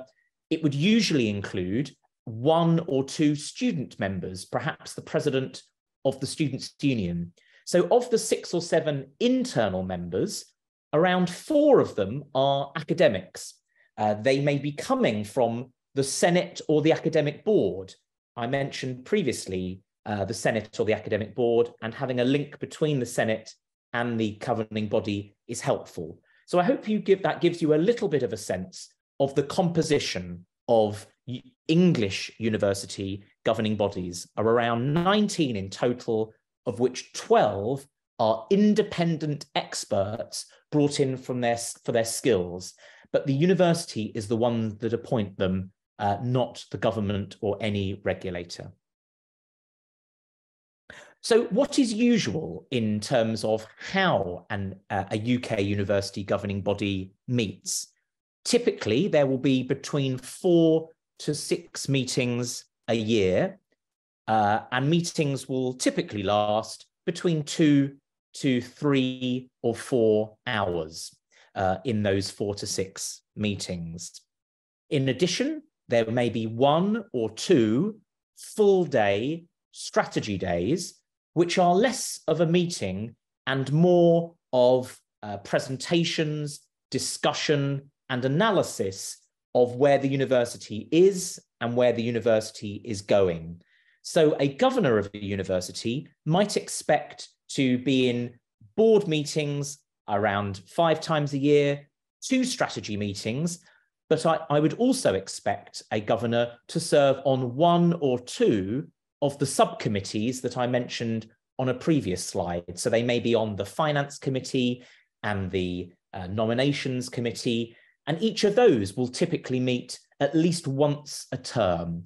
So a governor of a UK university might serve on 6 committee meetings, 5 board meetings, and 1 or 2 strategy days. So that would tend to be 10 to 12 to 15 meetings a year.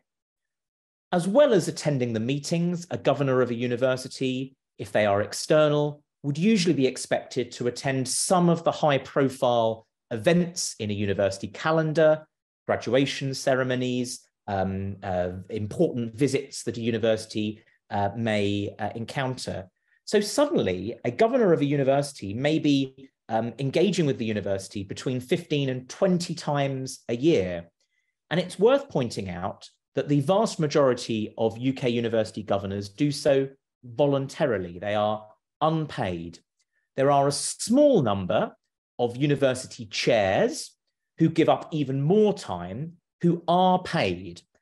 We estimate that there are about 20 UK university chairs who are paid about £10,000 to £20,000 a year, but all of the governors are unpaid. They are volunteers. So it's quite a commitment if you have another job to give up as much as 15 or 20 days a year over to the university.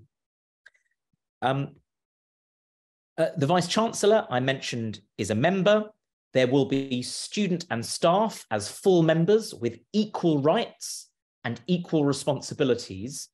And the only instances where staff and students are asked to leave a board meeting of a university is if other individual members of staff or students are being discussed. So if there was a very important disciplinary or if there was an important discussion which was sensitive about the performance of some university staff, then the staff and student members would be asked to leave because there would be perceived to be a conflict. But aside from that, staff and students are not asked to leave university governing body meetings. I mentioned on the previous slide that there is an independent majority, and the chair of the board is also independent, so not an employee of the university. In England, and indeed across the UK, there is no government involvement in the appointments, but it is the governing body who is answerable or accountable to the arm's length regulator in each of the 4 countries of the UK. So what informs governor recruitment? There are 2 principal means by which governors are selected. Firstly, skills. Secondly, diversity. Over the last decade or so, UK universities have become significantly more professional about the detail with which skills are examined on appointment to a university governing body. I think it is fair to say that more than 10 years ago, the way in which people ended up on university governing bodies was as much about their networks and their connections with both the university and the people on the governing body. And people would be sometimes tapped on the shoulder and a friend of a friend would be invited to put themselves forward to serve on the board. That practice has near enough ended in UK universities.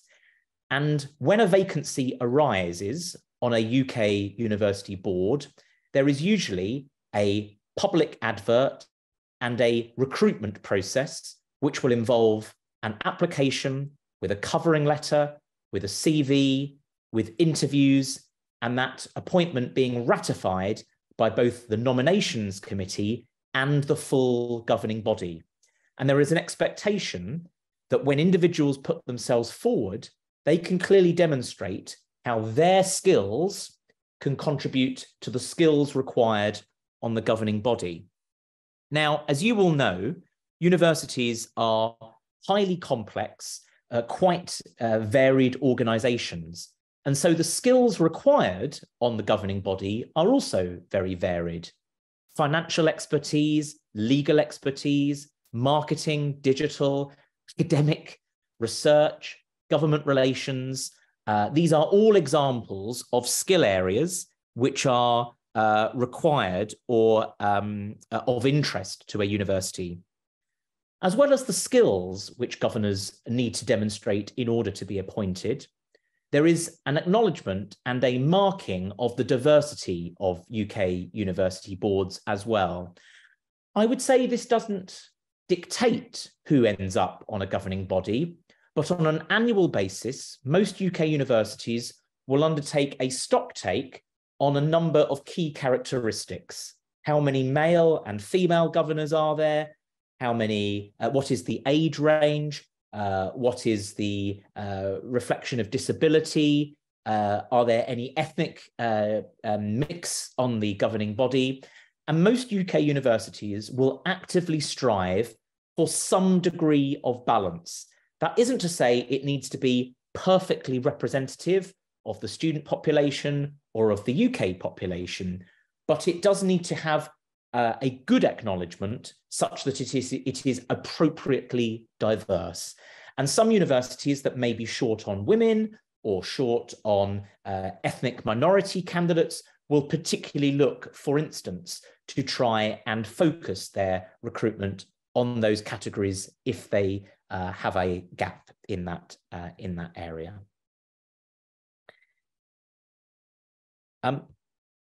What are the key features of a university board? I have listed 10 on this slide. They need to agree the strategy of the university, which is usually over a 5 or 10-year period, and it is usually for UK universities a public published document. They set the vision and the mission of the university, although typically that doesn't change from its creation, but they will review that from time to time. The governing body monitors the performance of the university. How is it performing in league tables? How is it performing against the metrics that it wants to be judged against? It is the governing body that appoints the vice-chancellor or the rector of the university. At the point at which there is a vacancy for a vice-chancellor, a subcommittee of the governing body is usually appointed to lead that process. So usually 5 or 6 members of the governing body that will include the chair, external members, and internal members as well. It has to ensure legal compliance. It has to make sure that the university complies with the law, ensures financial sustainability, helps to set the culture, thinks about the long-term trajectory of the university, tries to be a critical friend of the leadership of the university, and I place equal emphasis on being a friend, but also being critical and doing it in a supportive way. And it has oversight, as I mentioned, of academic quality and standards. So it will oversee the work and the discussions of the academic board. These are 10 large and important things to do if you're only meeting 4 or 5 times a year. So the agenda of the meetings can often be very busy. Now, I mentioned that there is regulation of UK universities and that the Office for Students in England is the lead regulator. And of course, any regulator has different choices about how it can undertake its regulation. It could be a hard regulator that is very interventionist, or it could be a gentle, more softly led regulator. It can be quite transactional and ask for bits of information and make specific inquiries, or it can be quite strategic and think about a thematic approach to regulation. I think at the moment in the UK and in England specifically, the regulator is only 5 years old. Prior to 2018, there was a different funder that oversaw universities. So this relatively new regulator is still finding its feet. And most in the English system will say it is a harder, more transactional regulator than what predated it. No sector particularly enjoys being regulated, and I think the university system does not enjoy its regulation. And I think there are genuine questions about the extent to which the university system has sufficiently embraced being regulated, but there are also equal questions about whether the regulator is doing so in a proportionate and supportive manner. And there is a lot of discussion about the way in which regulation is done in England at the moment. But I would consider good principles for regulation do focus on partnership that respects one another's roles and autonomy. Good regulation requires trust on both sides. You need to accept and understand what you're being asked of, but those that you provide information to need to trust what you say. And I think there is a role for good regulation that also takes into account wider stakeholders. So not just central stakeholders like students and staff, but also local government, industry, and employers can contribute to good regulation because they have views on the university system. So there are a number of players in the governance of UK universities. Government sets the law, which is implemented by the universities and the regulator. The Office for Students was created by a specific piece of legislation that was passed by Parliament in 2016, and the regulator got off the ground properly in 2018. There are autonomous sector organisations who support the development of higher education in the UK, like Advance HE with regard to teaching and governance and leadership, like the Quality Assurance Agency, which has no formal role now in the national system, but does exist autonomously to support quality enhancement. Of course, there are the institutions governing bodies, which I've largely been talking about. There are the management teams of universities. An important part of UK governance, university governance, which I haven't spoken about, are the governance teams, the secretariat. Most universities will have a small team of between perhaps 3 or 5 staff whose job it is to service the committees and the boards of the universities. It may be headed by a university secretary or a head of governance, and they will lead a team who prepare the papers and provide the documentation to support the good governance of a university. And that, I think, is a crucial element to ensure that governance is well served within a university. Now, I mentioned that prior to 2018, there was a different system of regulation in England. And this chart shows how that system was structured. The government in the top left gave money to a funding council who used funding as a means to shape the system. They used that funding to focus on access and participation, so the students and the diversity going into universities, and they also funded and oversaw a quality agency, the QAA, that were all seen as part of the regulatory landscape in England.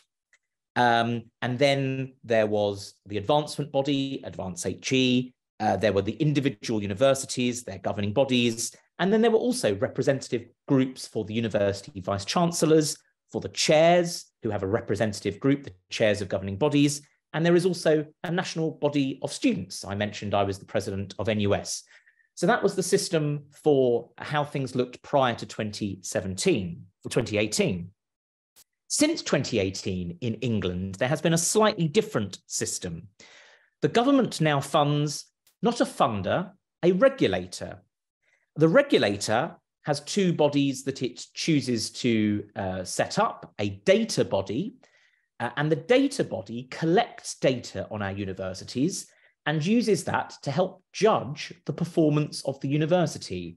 The data body collects millions of pieces of data from every university every year because it collects data on every student and every staff member.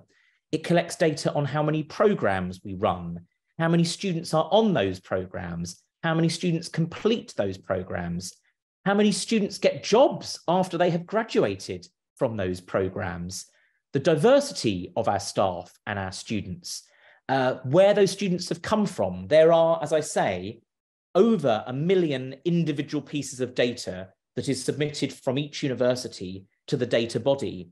And the data is then analysed to see whether universities are at risk of poor performance. Are students at high risk of dropout? Are students dissatisfied? Are programs closing? These are all factors that the data body will look at to try and judge the performance of the university. And so they're doing this in the interests of students. So it is a slightly revamped regulatory system. I've mentioned a number of times the Office for Students. This slide sets out more explicitly their role as a regulator, which is focused on the student. It is not regulating for the universities, it is regulating for the students, although it has limited student engagement. So I think it is a difficult thing for it to do. It has a panel of students that advise it, but its board members are largely regulators from other sectors. It also has lawyers on its board. It has, I think, one student member. So it is a slightly unusual composition, perhaps, for what you might expect on the board of a student regulator. It uses a series of principles for how things should be done, and has published a regulatory code, a regulatory framework, which runs to 160 pages. And universities need to comply with the regulatory framework in order to be on the register of providers. There is a public register of providers in England with all of the universities. There are over 400 providers. There are about 160 universities and about another 300 other providers, many of them private. Most of them are not universities, but they teach higher education programs, sometimes validated by UK universities. So that is a little bit more about the OFS. I mentioned there are 166 pages of conditions that universities need to meet. So it is an extensive regulatory program. Most universities would consider it to be too extensive. But there are 7 major sections that universities need to adhere to. There are conditions around the access and the demography and the background of students. So that may be students from certain backgrounds need to participate at certain proportions within universities. There are standards of quality that need to be met and are defined. There are student protection plans that every provider has had to publish. If things go wrong, what protections students can expect. There are conditions around financial sustainability, so that may be surplus or cash flow that universities need to meet. There are good governance guidelines, so that might be a description of the composition of your governing body and why it is an effective governance arrangement. There are expectations around information that needs to be published for students. And there is accountability for the funding that universities receives as well. And there's a link on the slide if you wanted to see more of the regulatory information. I mentioned there are representative groups for the university governing body chairs, for vice chancellors, and for there is this development body, Advanced HE, that supports good practice in the sector. And you can see on the slide what type of organisations each of these are and how they go about supporting their activity. A couple of final thoughts. As well as the regulation, the 166 pages of the regulatory framework, there is also a voluntary code that the universities themselves, the governing body chairs, have created. It is called the Higher Education Code of Governance. It is about 16 pages, and it is a series of high-level principles which universities choose to sign up to around their governance, which they believe help to ensure that they are well governed. And I think it is a light touch but effective way of setting some rules and principles ourselves about good governance. So what are the features in closing of good governance? Having clear structures, roles and responsibilities. Ideally, these are codified and published and well understood by the participants and the stakeholders. But good governance is more than just systems and processes. I would argue good governance is as much about culture and values as it is about systems and processes. So you want, for good culture, the people involved to be trusting, to be transparent, to have respect, and to undertake healthy challenge, for there to be a diverse range of perspectives and views, and to be focused on ongoing improvement. This is at the heart, really, of good governance. And a little bit more about the leadership of both our governing bodies. I mentioned the numbers earlier in terms of the types of governors we have. In relation to diversity, there has been a big improvement in the diversity of governing bodies in the UK over the last 10 years. About 10 years ago, fewer than 30% of our governors were women. That is now over 40%. Our staff population, our academic and professional staff, are over 50% women in universities. And there are increasing numbers of ethnic minority and Black staff, but it is still a significant minority, even lower than the UK population. Now, diversity shouldn't be about numbers. It's about bringing in different perspectives to improve decision-making, because we know that people from different backgrounds can bring their experience to bear, and often their different perspective can lead to better decision-making. But also, our student population is quite diverse, and it is important for students to see amongst the board and the leadership of their universities some degree of diversity, because I think it helps to inspire some affinity. But as I say, diversity is more than just numbers. It is actually about better decision-making.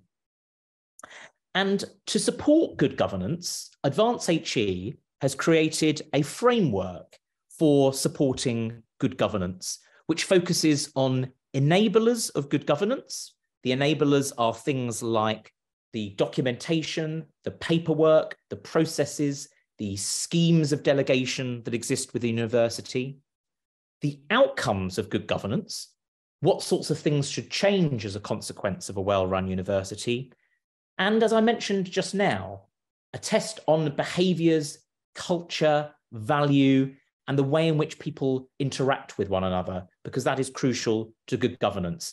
And this framework for good governance for UK universities has been published in a document which is freely available on the Advance HE website. Some emerging issues for the future. I mentioned already some governors are having to engage with the university 15 or 20 times a year on a voluntary basis, and there are increasing responsibilities from the regulator towards university boards. And there are question marks around whether volunteerism can sustain the future of university boards, particularly if we want people who are not retired exclusively to serve on university governing bodies. I mentioned the average size of an English university governing body was 19. Some people think that is too big. Some people think it is too small. Corporate boards are usually smaller than 19, but some people believe that universities, being large, diverse academic institutions, should be seeking to bring as many voices as possible. So there is an active debate about the size of a governing body. Personally, I don't think size is the key question here. I think it's about skills and effectiveness. And you want to have an appropriately sized governing body that has the right mix of skills, What the number is, I am less bothered about, although meetings larger than 20 are quite difficult to chair. So I think that is an important consideration as well. I've spoken about diversity. I think the balance between the academic skills of a board and the business skills of a board is an important tension to continually manage. And finally, technology is changing the way in which we can undertake our board meetings.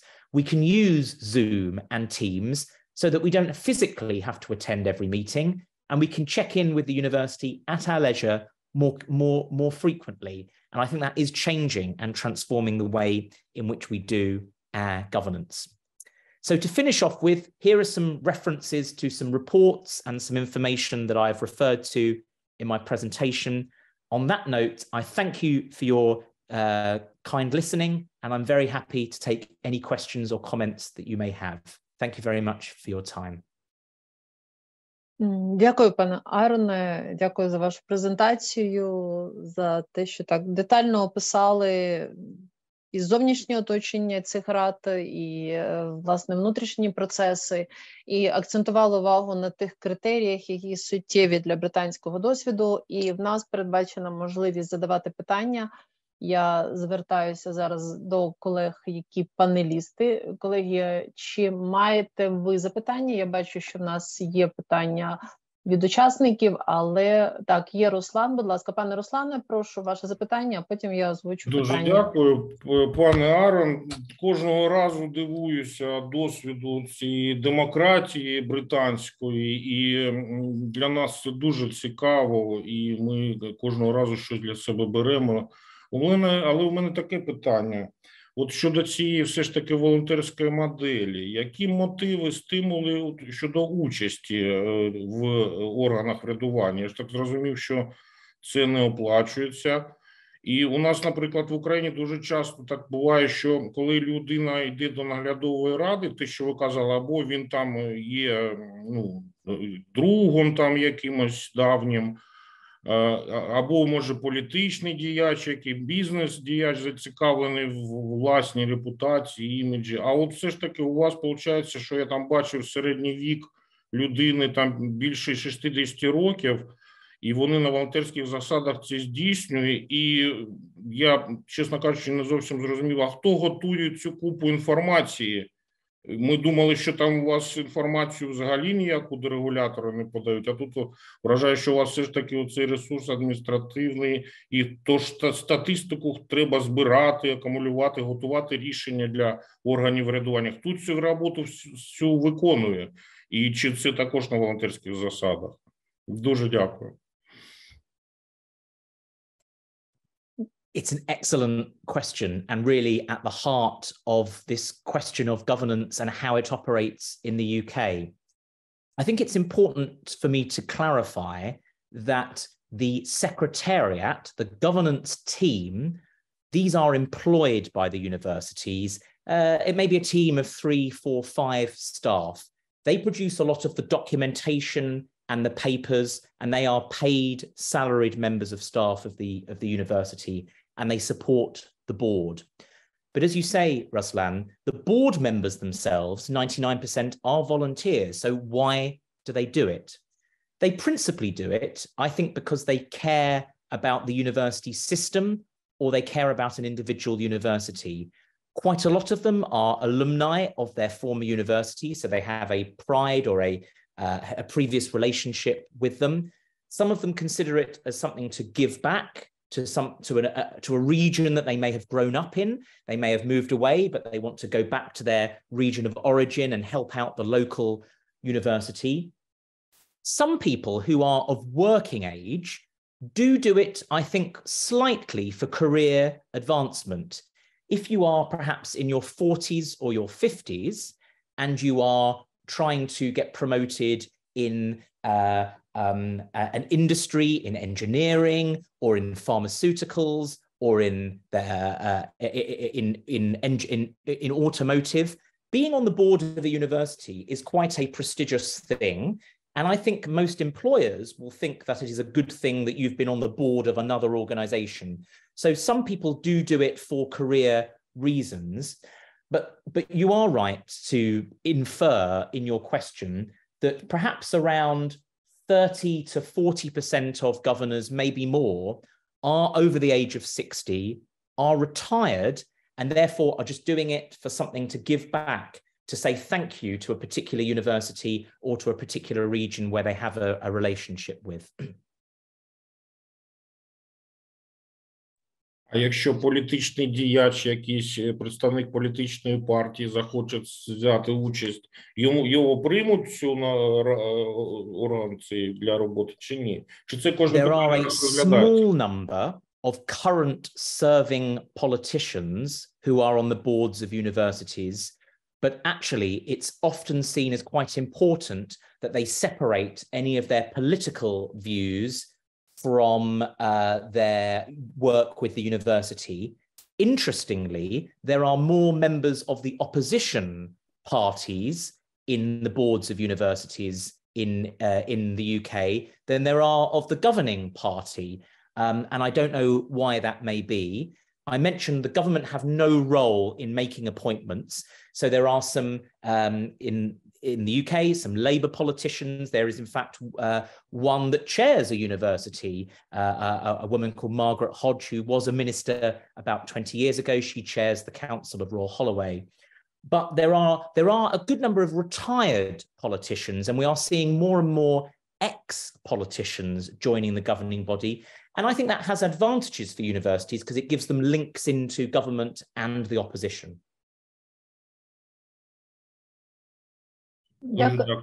Дякую, пане Арене. Я, власне, лише представлю, що це були запитання від пана Руслана Галгаша, який є проректором Східноукраїнського університету імені Володимира Даля.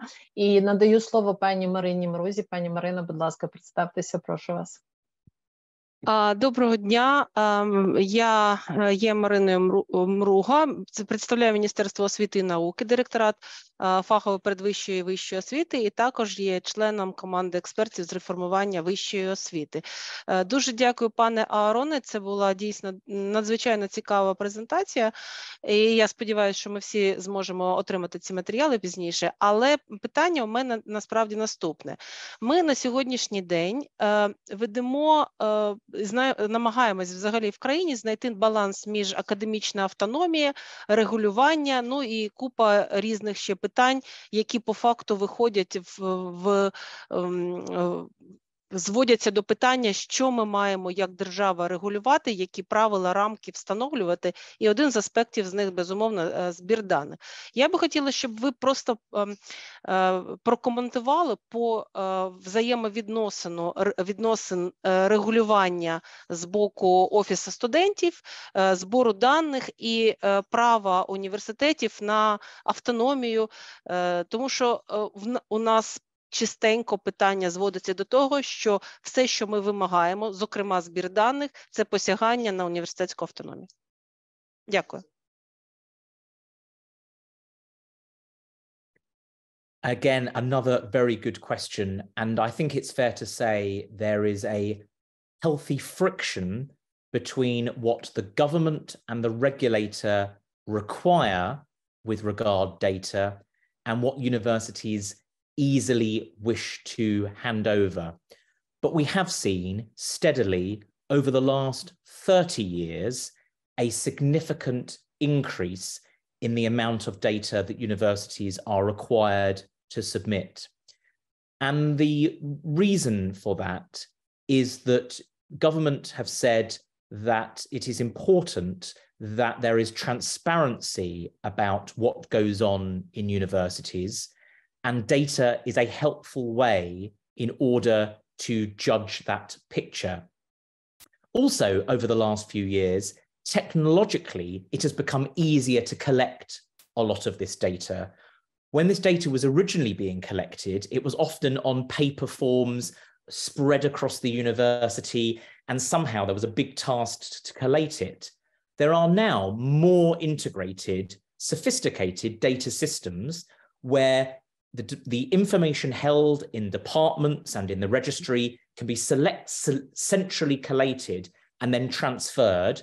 The data is often held in the cloud. I won't get too technical, but there is now quite a sophisticated process whereby 3 times a year there are big data transfers from the university to the central data body, the Higher Education Statistics Agency, HESA, and this expert data body will then analyze the data, cleanse the data, test the data, and publish most of the high-level data. So anyone, member of the public, can start to look at information about universities.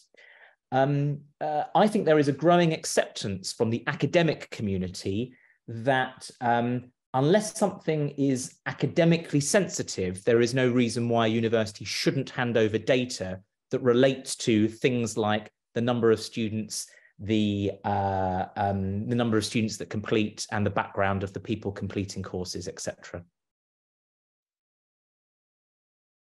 Thank you. Дякую щиро, колеги. У нас є ще 2 запитання від учасників. Я попробую їх озвучити, вірніше навіть конкретизувати, від пана Владислава Величка і від пана Віктора Тимчика. Перше питання таке. Ви, власне, засвідчили, що різноманітність є дуже важливою, і це означає, що представники різних культур присутні в органах врядування, університетів. Вочевидь, представники різних культур вирішують проблеми по-різному. Чи це не є ризиком в частині традиції вищої освіти? Так? Тобто це ось одне питання про іншу сторону різноманіття, так? І друге питання стосовно вимірюваності ось такого належного врядування. Які метрики використовуються? Кілька слів про оцінювання ефективності. Дякую.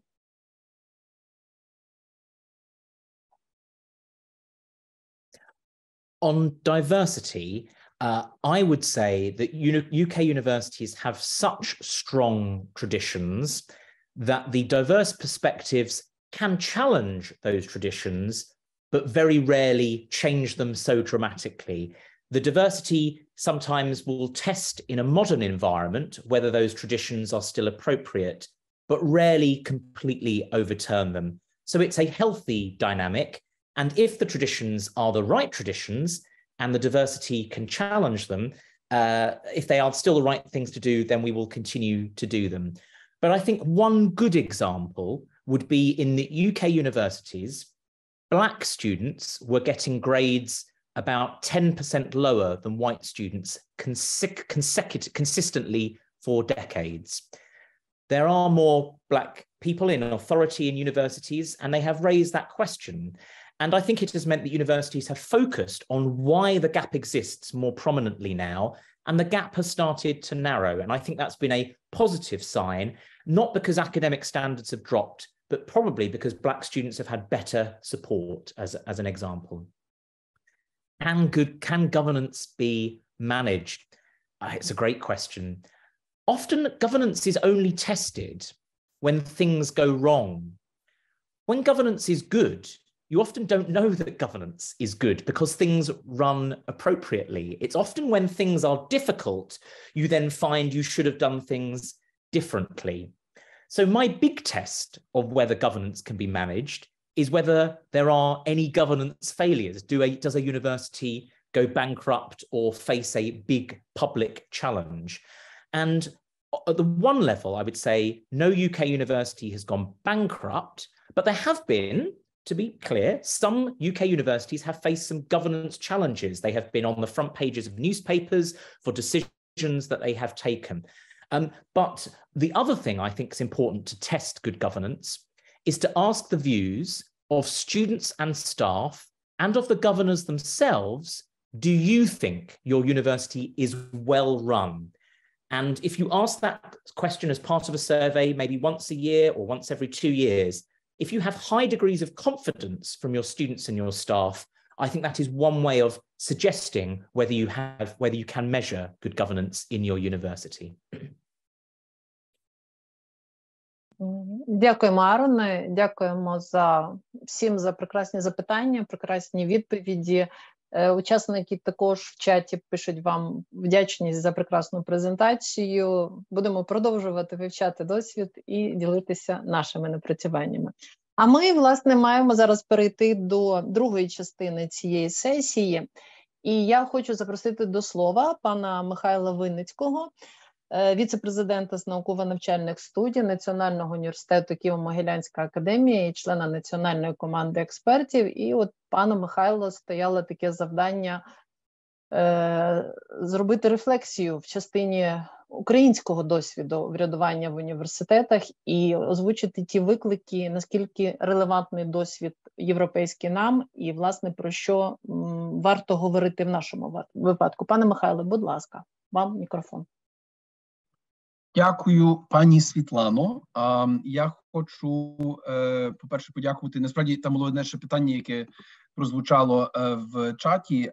Я звертаю увагу, що пан Арон, який попередній спікер, якраз був попередньо, він себе представляв як колишній президент Національної студентської асоціації Великобританії. Насправді, те, що ми чули сьогодні, цікаве те, що я думаю, що якщо говорити про такі собі рефлексії, то ми бачили баланс чи потребу балансу між регулюванням, жорстким регулюванням і культурою.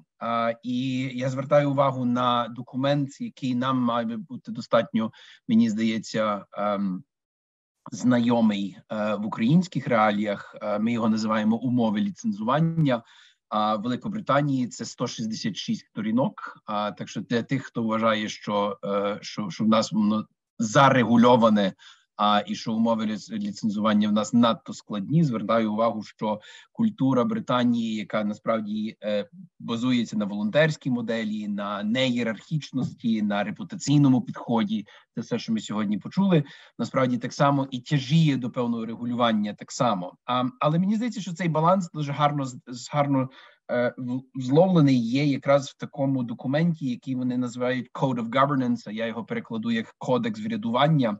Мені здається, що це важливий кодекс для того, щоб ми подумали над тим, куди, як приклад для нас, куди, можливо, нам рухатися, власне, в знаходженні цього балансу. Я хотів би, насправді, коротку зараз презентацію зробити, певні свої рефлексії, тому що ми маємо розуміти, що в нас вища освіта дійсно в іншому дещо контексті, у зв'язку з тим, що в нас повномасштабне вторгнення вже трошечки більше року, а війна продовжується вже 9 років. Відповідно, ми говоримо всі про оновлення вищої освіти після перемоги.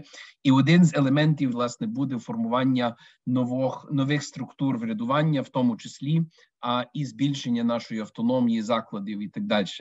Я підготував дуже коротку презентацію, попробую дещо сказати, що нам окреслилося після війни, чи в результаті війни радше. Ми зрозуміли дуже добре, що, можливо, ця ієрархічність, яка характеризувала наше суспільство, а особливо заклади вищої освіти, ця ієрархічність, вона насправді появилася достатньо крихкою, тому що, чи виявилося достатньо крихкою, українське суспільство децентралізоване, горизонтально пов'язане, а не через ієрархію, а те, що називається через гетерархію. Я трошечки про це говорю. І я вважаю, що мені здається, що наша система вищої освіти нарешті стане системою. Чому я говорю про те, що вона нарешті стане системою?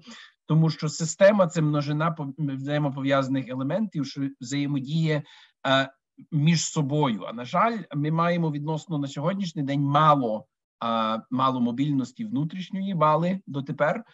В нас була зовнішня мобільність, внутрішньої мобільності було відносно мало, і, відповідно, говорити про те, що в нас була взаємодія горизонтальна в системі вищої освіти, відносно, вона була обмежена, давайте таким чином скажу. І в результаті, коли ми говоримо про зовнішню залученість представників, чи залучення зовнішніх працівників в органи врядування і так далі, це, очевидно, не про нас на сьогоднішній момент, тому що наша система побудована на ієрархічних структурах. Те, що ми сьогодні побачили чи почули, це про те, що репутація і довіра, і автономія, і децентралізація – це насправді один ланцюжок. І мені здається, що це важливо розуміти, що британська система дуже сильно базується, власне, на репутаційному підході, на певній довірі всіх учасників одне одному, і тоді це можна говорити тоді про реальну автономію і децентралізацію врядування. Але це потребує визнання певної цінності закладу вищої освіти громадськістю, випускниками, стейкхолдерами. Як ми почули сьогодні, члени наглядової ради дуже часто це якраз є випускники. І часто, що цікаве, є, що це в великій мірі це люди, які вже пенсійного віку, які намагаються віддати, можливо, свій досвід назад в свою громадську діяльність. Я, можливо, трошки тут швиденько пройдуся, тому що мені здається, що якщо для тих, хто цікавляться взагалі цими переходом від ієрархії до так званої гетерархії, варто було б подивитися. Ця книжечка якраз перекладена недавно на українську мову, називається «Команда команд». Це про інституціоналізацію самоорганізації, про переосмислення організації, як відходити від традиційних ієрархій до якихось інших структур, які ми бачимо у врядуванні британськими університетами. І, як не дивно, так само ми бачимо їх в дії, в тому числі в успіху наших Збройних сил і взагалі руху опору України. Мова йде про перехід від влади до якоїсь парадигми впливовості, де рішення приймаються колегіально, де спільна дія в центрі уваги, де появляється таке слово, мені здається, дуже цікавий термін, називається демократура. З одної сторони демократія прийняття рішень, з іншої сторони диктатура при їх впровадженні. Мається на увазі, що якщо рада директорів чи орган врядування приймає рішення, тут немає питань стосовно того, чи воно буде виконуватися чи не виконуватися, хоча воно приймається колегіально. Отже, мова йде про різноманіття в органі управління, але разом з тим, коли цей орган управління все-таки приймає рішення, то тоді воно стає достатньо обов'язковим. Що це означає? Ми насправді з вами звикли до такої структури. Ми звикли до ієрархії, ми звикли до того, що на верхівці має бути особа. Навіть в законодавстві дуже часто ми говоримо про єдиноначалля ректора. І це фактично і є та управлінська структура, при якій може бути вчена рада, при якій може бути там інша наглядова рада, так далі. Але насправді ми говоримо про достатньо ієрархічне управління в багатьох випадках. Гетерархія базується на дещо іншій формі управління. І те, що ми бачимо в Великобританії в цих презентаціях сьогоднішніх, ми говоримо про те, що це ефективно, але має бути багато розмов про культуру. Про те, про що якраз останні слайди пана Арона були якраз про цей баланс до великої міри між якраз умовами ліцензування, умовно кажучи, і культурою. І навіть була ця фраза, яка дуже славна з менеджменту, що культура з'їдає стратегію на сніданок. Мається на увазі, що культура, очевидно, є рази важливіша, ніж виписана якась стратегія, чи виписані документи і виписані процеси. Ми з вами говоримо про розширення автономії. Я всіх закликаю до того, щоб не просто говорити про це, а так само і подивитися на ті індикатори університетської автономії, які опубліковані є Асоціацією європейських університетів. Насправді, ми не відкриваємо Америки. Є 39 індикаторів у 4 вимірах. Насправді, якщо так зробити собі самоаналіз наших закладів, ми побачимо, що майже у всіх індикаторах, насправді, наша автономія просунулася дуже далеко, за винятком, на жаль, фінансової автономії. З фінансовою автономією ще будемо дещо більше працювати. Але по 39 індикаторах Україна на сьогоднішній день дуже непогано себе показує. Але ми маємо розуміти, коли ми говоримо про фінансову автономію, грошей нема і не буде. І, відповідно, ми маємо говорити про те, що і в сьогоднішніх умовах, останній рік, я думаю, що ми точно зрозуміли, що очікувати на велике фінансування від держави на сьогоднішній день стає проблематичним. Відповідно, капіталізація здобутків закладів вищої освіти стає на порядку денному. А це означає, що наша репутація – це якраз і є наш ресурс для оновлення. Якість викладання, визнання громади, рекомендації випускника – це всі речі, які насправді вже відточені дуже часто нашими західними партнерами, а для нас вони поки що в багатьох випадках, не у всіх, але в багатьох випадках ще достатньо нові. Я думаю, що результатом автономії має стати інституційне різноманіття. Ми не будемо говорити про те, що ми маємо на сьогодні, так як зараз, де нас фактично є певне тяжіння до одноманітності закладів вищої освіти через різні регуляторні принципи. А насправді ми будемо говорити про дуже різне різноманіття дослідницьких університетів, закладів професійної вищої освіти, дуальна освіта, виховні університети, корпоративні, приватні і так далі. Насправді це те, до чого має призвести автономія, і має призвести до певної більшої взаємодії держави, бізнесу і університетів. Я думаю, що те, про що ми сьогодні почули, це якраз і є через органи врядування залучення людей з бізнесу і з держави. Очевидно, мова не йде про вплив держави, але так чи інакше вплив політичних органів на університетське врядування. Це так звана модель трьох лопастей, або ж, якщо хочете, triple helix model, про яку часто говорять, і про неї варто було би нам всім дещо більше поцікавитися. Складна вона, але разом з тим ми маємо розуміти, що ця ідея трьох лопастей, вона насправді і є основою розвитку інноваційного університету, дослідницького університету, університет, який пов'язаний з місцевою громадою, з місцевим бізнесом і так далі. Коли ми говоримо про той самий дослідницький університет чи будь-який університет, ми говоримо про певні органи, які, очевидно, в нас знайомі і зрозумілі, але насправді, що не знайоме і що поки що не дуже зрозуміле, це є формування так званого інноваційного кластеру, який буде співпрацювати з місцевою владою, з державою, з представництвом студентів, лабораторії, центрів і так далі. Отже, мені здається, що на сьогоднішній день варто нам думати над тим, що не лише про зміну врядування самого університету, бо там насправді буде, ми стикаємося з інтересами людей, які вже вкорінені.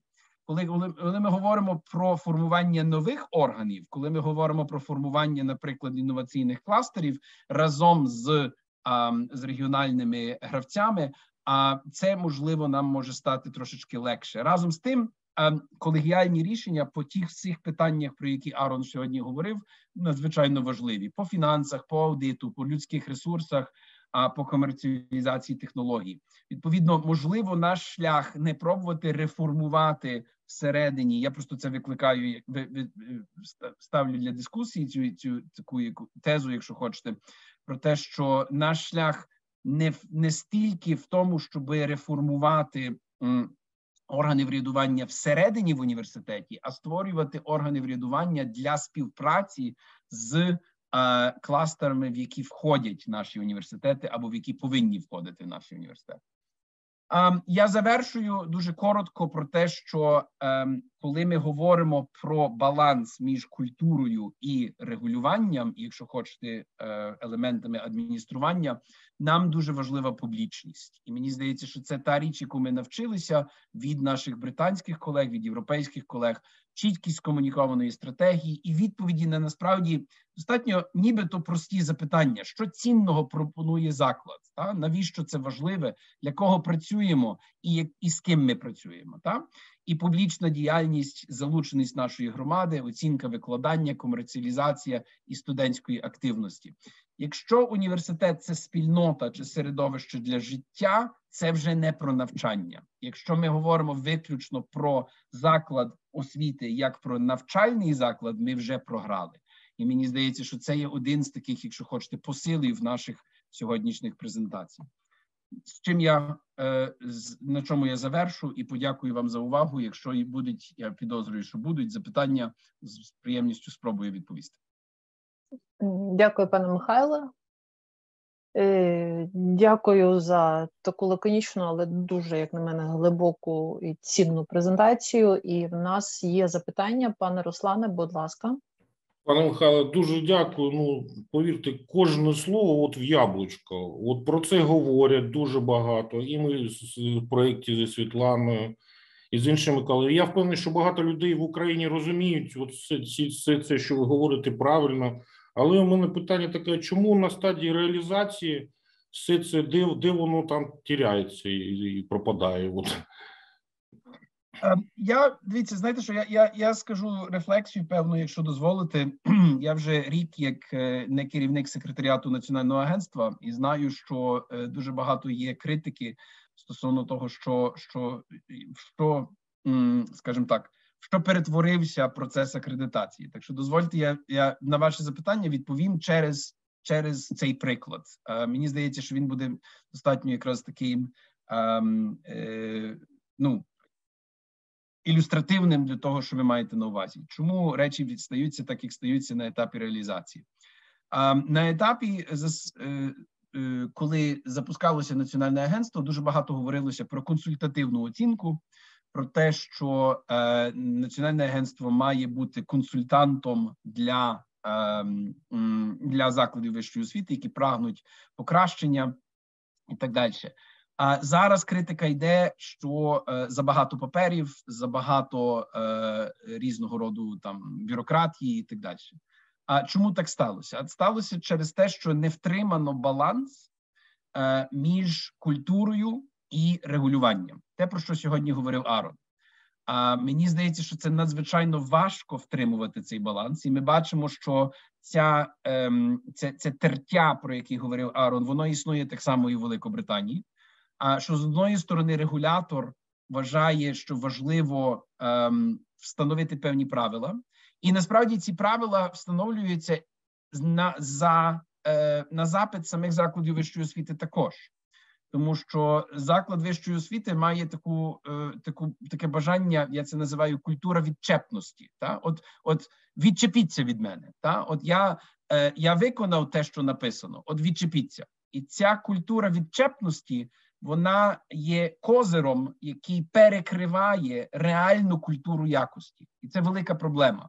Отже, адміністрування, бюрократія стає замінником тих софтових речей, тих, якщо хочете, культурних елементів, які надзвичайно важко втримувати, якщо немає розуміння з обох сторін їх цінності. От я приблизно так скажу, давайте.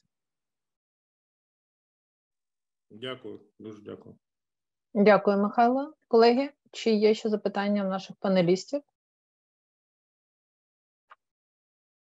Тоді учасників також немає запитань до цієї частини. Я так розумію, що точка зору поділяється. В мене, вочевидь, виникло на відповідь Михайла запитання, так, баланс, але яким чином ми можемо сприяти, забезпечувати цей баланс між культурою і регулюванням? Так, я думаю, що, Світлано, тут немає якоїсь універсальної відповіді. В тому вся справа, що в першу чергу утримувати цей баланс можна лише, якщо є і бажання, і посил до балансу, чи до якогось усвідомлення власної культури з низів. Я думаю, що це та річ, яку ми навчилися сьогодні за останній рік так точно всі в країні, що насправді низові ініціативи – це про нас. Якщо їх немає, то жодне регулювання зверху, умовно кажучи, чи то з міністерства, чи то з агентства, чи просто документом, кодексом врядування, чи то будь-що, якщо немає живої ініціативи з низів, виходить бюрократія. І тут проблема в тому, що дуже часто ми бачимо, на жаль, що в багатьох закладах цієї ініціативи з низів не вистачає. В силу різних обставин. В силу обставин того, що люди розпорошилися, в силу обставин того, що люди зневірилися, в силу того, що ми вже третій рік в онлайні. Багато різних обставин. Але факт того, що якщо немає низових ініціатив, то, на жаль, будь-які посили до покращеного врядування, до покращеної якості, до ініціатив, таких як, наприклад, створення дослідницьких університетів, входження в рейтинги і так далі, це все впирається в відсутність ініціатив внизу, і, відповідно, це означає, що воно перетворюється в регуляторну бюрократію. Погоджуюся, але частково. Поясню, чому частково. Да? Тому що вже багато років велика кількість стейкхолдерів у вищій освіті спрямовує свої зусилля на формування мережі, скажімо так, нових лідерів. Да? І насправді ця спільнота на сьогодні дуже потужна. І ми бачимо ту кардинальну різницю, да, в цій мережі. Ми можемо порівнювати, ну як мінімум, деякі з нас, які вже занадто довго в вищій освіті, ми можемо бачити цю різницю, да, між мережею цих ініціативних людей, яка була їх кількість раніше і зараз.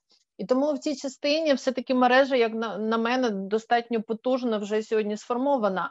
Але ну, що має послугувати тим імпульсом, щоб все-таки вони рухалися далі на своїми ініціативами і піднімалися вище, в тому числі по кар'єрній східцях і так далі. Тобто, де оцей перехід? Ну, мені здається, що це одна з речей, про яку нам всім варто було би вже трошечки подумати, про кар'єрний шлях українського освітянина, про кар'єрний шлях, в тому числі адміністратора і так далі. Він на сьогоднішній день він менш-більш зрозумілий на рівні університету, але наші університети маленькі, а наші лідери дуже часто значно виростають поза рамки тих університетів. І як далі вони реалізуються поза тими закладами вищої освіти. Першим кроком до цього, я сьогодні згадував трошечки про це в своїй презентації, Світлано, у нас немає системи вищої освіти. У нас є дуже ієрархічна структура. Там. І якщо говорити про те, що нам потрібно більше взаємодії між закладами, ми це називаємо co-opetition. Мається на увазі, що це не обов'язково конкуренція, а це поєднання конкуренції і співпраці. Ми сьогодні не мали можливості вже наших британських колег запитатися, хоча можемо ще запитатися, здається, Ієн ще присутній. Наскільки мені відомо, західна модель кар'єри лідера в університеті дуже рідко обмежується одним університетом. Давайте порівняємо це, як це виглядає з українськими, в українських реаліях. Ми прив'язані до однієї інституції, і рідко коли буває, що ми відходимо від тієї інституції. Коли ми відходимо, то це великий стрес і для інституції, і для нас самих, тому що вже є певна ідентичність пов'язана з цією інституцією. Так що мені здається, що якраз формування горизонтальних зв'язків – це є один з способів, горизонтальних зв'язків і в той спосіб якраз комунікація певних кар'єрних, в тому числі можливостей, зміни закладів, формування якоїсь внутрішньої взаємодії культури – це один з елементів при реалізації тих лідерів, про які ти говориш. Дякую.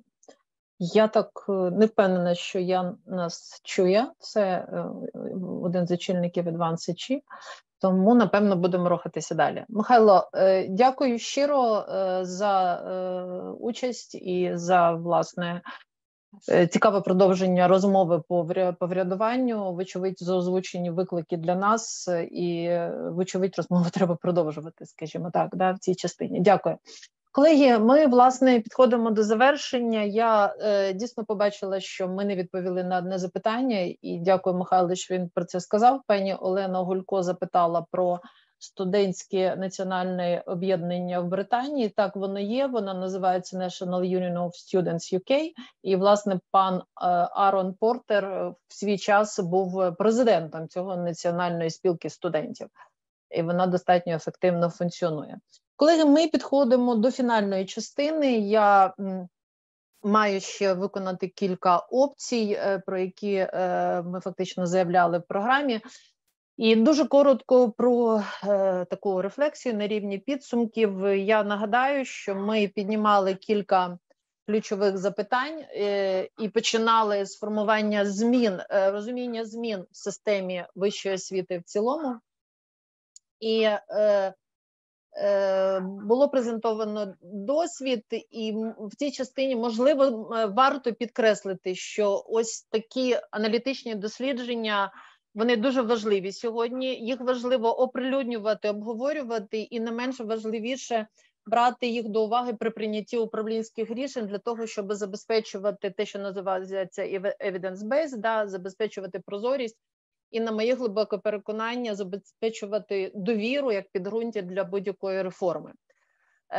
Другим блоком ми говорили про стратегування в умовах змін. І мені видається, що ми побачили з вами такий прекрасний приклад того, що я, зокрема, називаю живе стратегування. Стратегія, яка з людським обличчям, стратегія, яка жива, стратегія, яка релевантно реагує і є таким гармонійним елементом самого університету.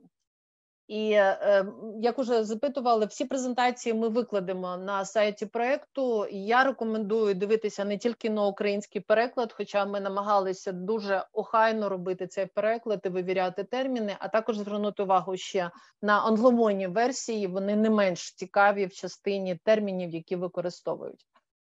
Було питання про злиття університетів, да, і я тут трошки ширше дозволю собі дати інформацію. В самій Великій Британії було трошки більше з десятка злиттів, якщо я не помиляюся, то на такому є платформа Європейської асоціації університетів по Merge Tool. Там представлено 13 практик злиття саме для Британії, але, вочевидь, в європейському просторі вищої освіти понад 130 є практик злиття, і є різні моделі, абсолютно різні підходи. Але при цьому, при всьому, виділяються певні спільні риси, або, як ми їх називаємо, активатори, те, що забезпечує цивілізований підхід до завдань злиття або оптимізації мережі. Я дозволю собі, якщо когось з учасників більше цікавить це запитання, адресувати вас до нашого журналу «Університет і лідерство», другий номер в минулому році. Там є стаття, яку ми робили з Оленою Оржель, де ми аналізували якраз 9 європейських країн і практики злиття, і там можна з цим досвідом більш детальніше ознайомитись, якщо вас це цікавить. Ну і, вочевидь, щодо органів врядування, також був дуже цікавий кейс. Я думаю, що варто звернути увагу на те, що висуваються критерії професійності до людей, які входять в наглядову раду, окрім різноманітності, вочевидь, про яку ми вже сьогодні багато говорили, але і критерії професійності. І що важливо, от сам Арон, він в Advanced представляє, він керує програмами професійної підготовки для членів наглядових рад. І це дуже потужна програма, яка зреалізовується багато років. Тобто це такий дуже професійний підхід для того, щоб забезпечити це ефективне врядування. Тому в цій частині ще раз звертаюся до досвіду, який сьогодні був презентований. Хочу вірити, що він був корисний. Шановні колеги, ми завершуємо конференцію. В нас, власне, є ще одна опція. Ми хочемо вам показати невеличке відео від нашого проєкту, і я одразу на вході трошки поясню посил щодо цього відео. Ну, напевно, неправильно, тут зараз присутня пані Людмила Таценко, напевно, не зовсім правильно говорити, що Британська Рада закінчує свою каденцію в рамках нашого проєкту. Бо вона виконала всі свої зобов'язання, проєкт ще рік буде функціонувати, але Британська Рада виконала всі свої зобов'язання, ну і формально ми рухаємося далі, але ми дуже цінуємо цю співпрацю з нашими британськими колегами і, власне, готуючи ось це відео, яке ми хочемо зараз вам презентувати на завершення нашої конференції, ми намагалися акцентувати увагу саме на британському досвіді, на британських колегах, на тій цінності, яка нам дає ця співпраця. Тому через призму ось такого посилу я хочу, щоб ви і сприймали цей фільм. Одразу хочу сказати, що це перша серія. В нас буде ще до завершення проєкту ще 4 виходи таких відеороликів про наші результати діяльності, але хочу вірити, що вони будуть для нас такими об'єднуючими, надихаючими.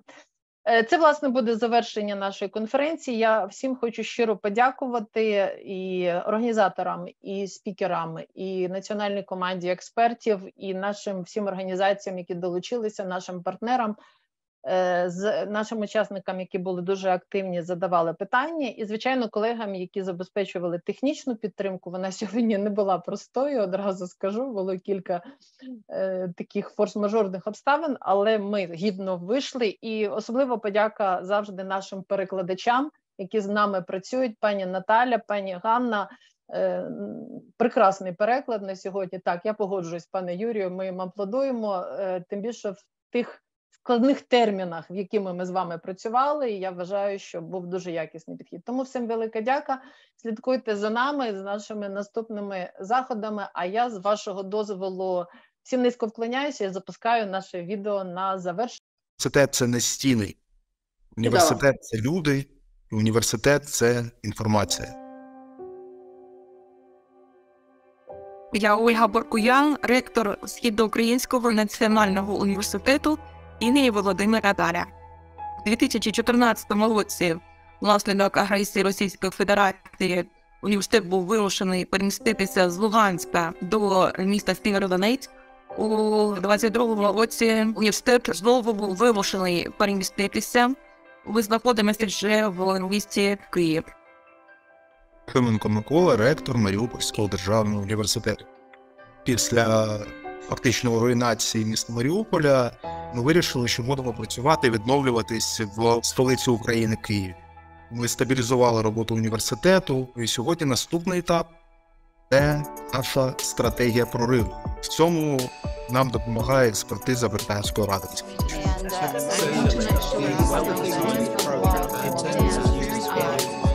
Наш проект розпочався в квітні 2020 року.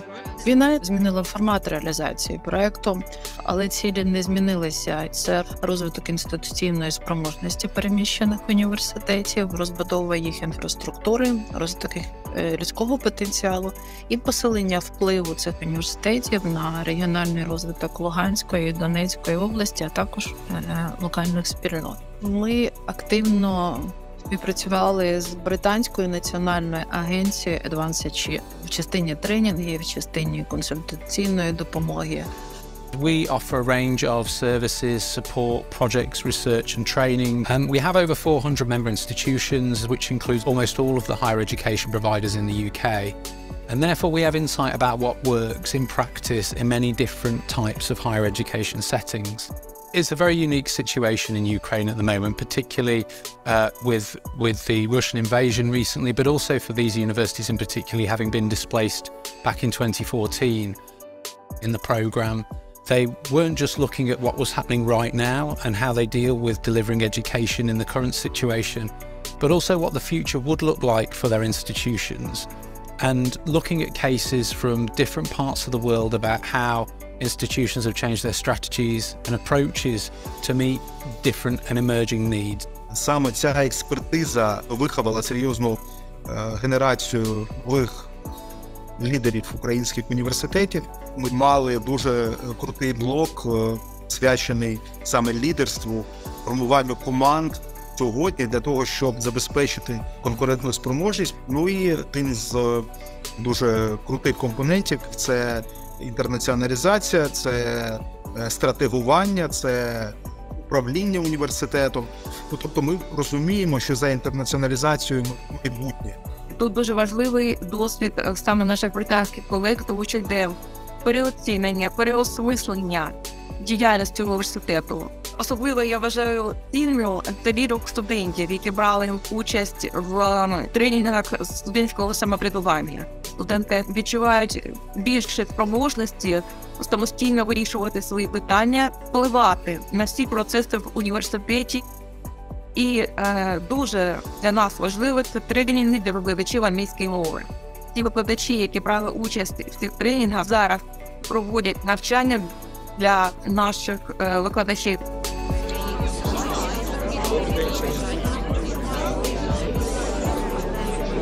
Цей проєкт дає відчуття того, що ми не сам на сам зі своїми проблемами. Що у нас є друзі, у нас є партнери, які нас підтримують в ці важкі часи. І для людей дуже важливо відчувати всю підтримку. Кожен на своєму робочому місці, незважаючи на всю надскладність ситуації, має бути налаштований оптимістично, бо роботи в Україні тут ще дуже багато.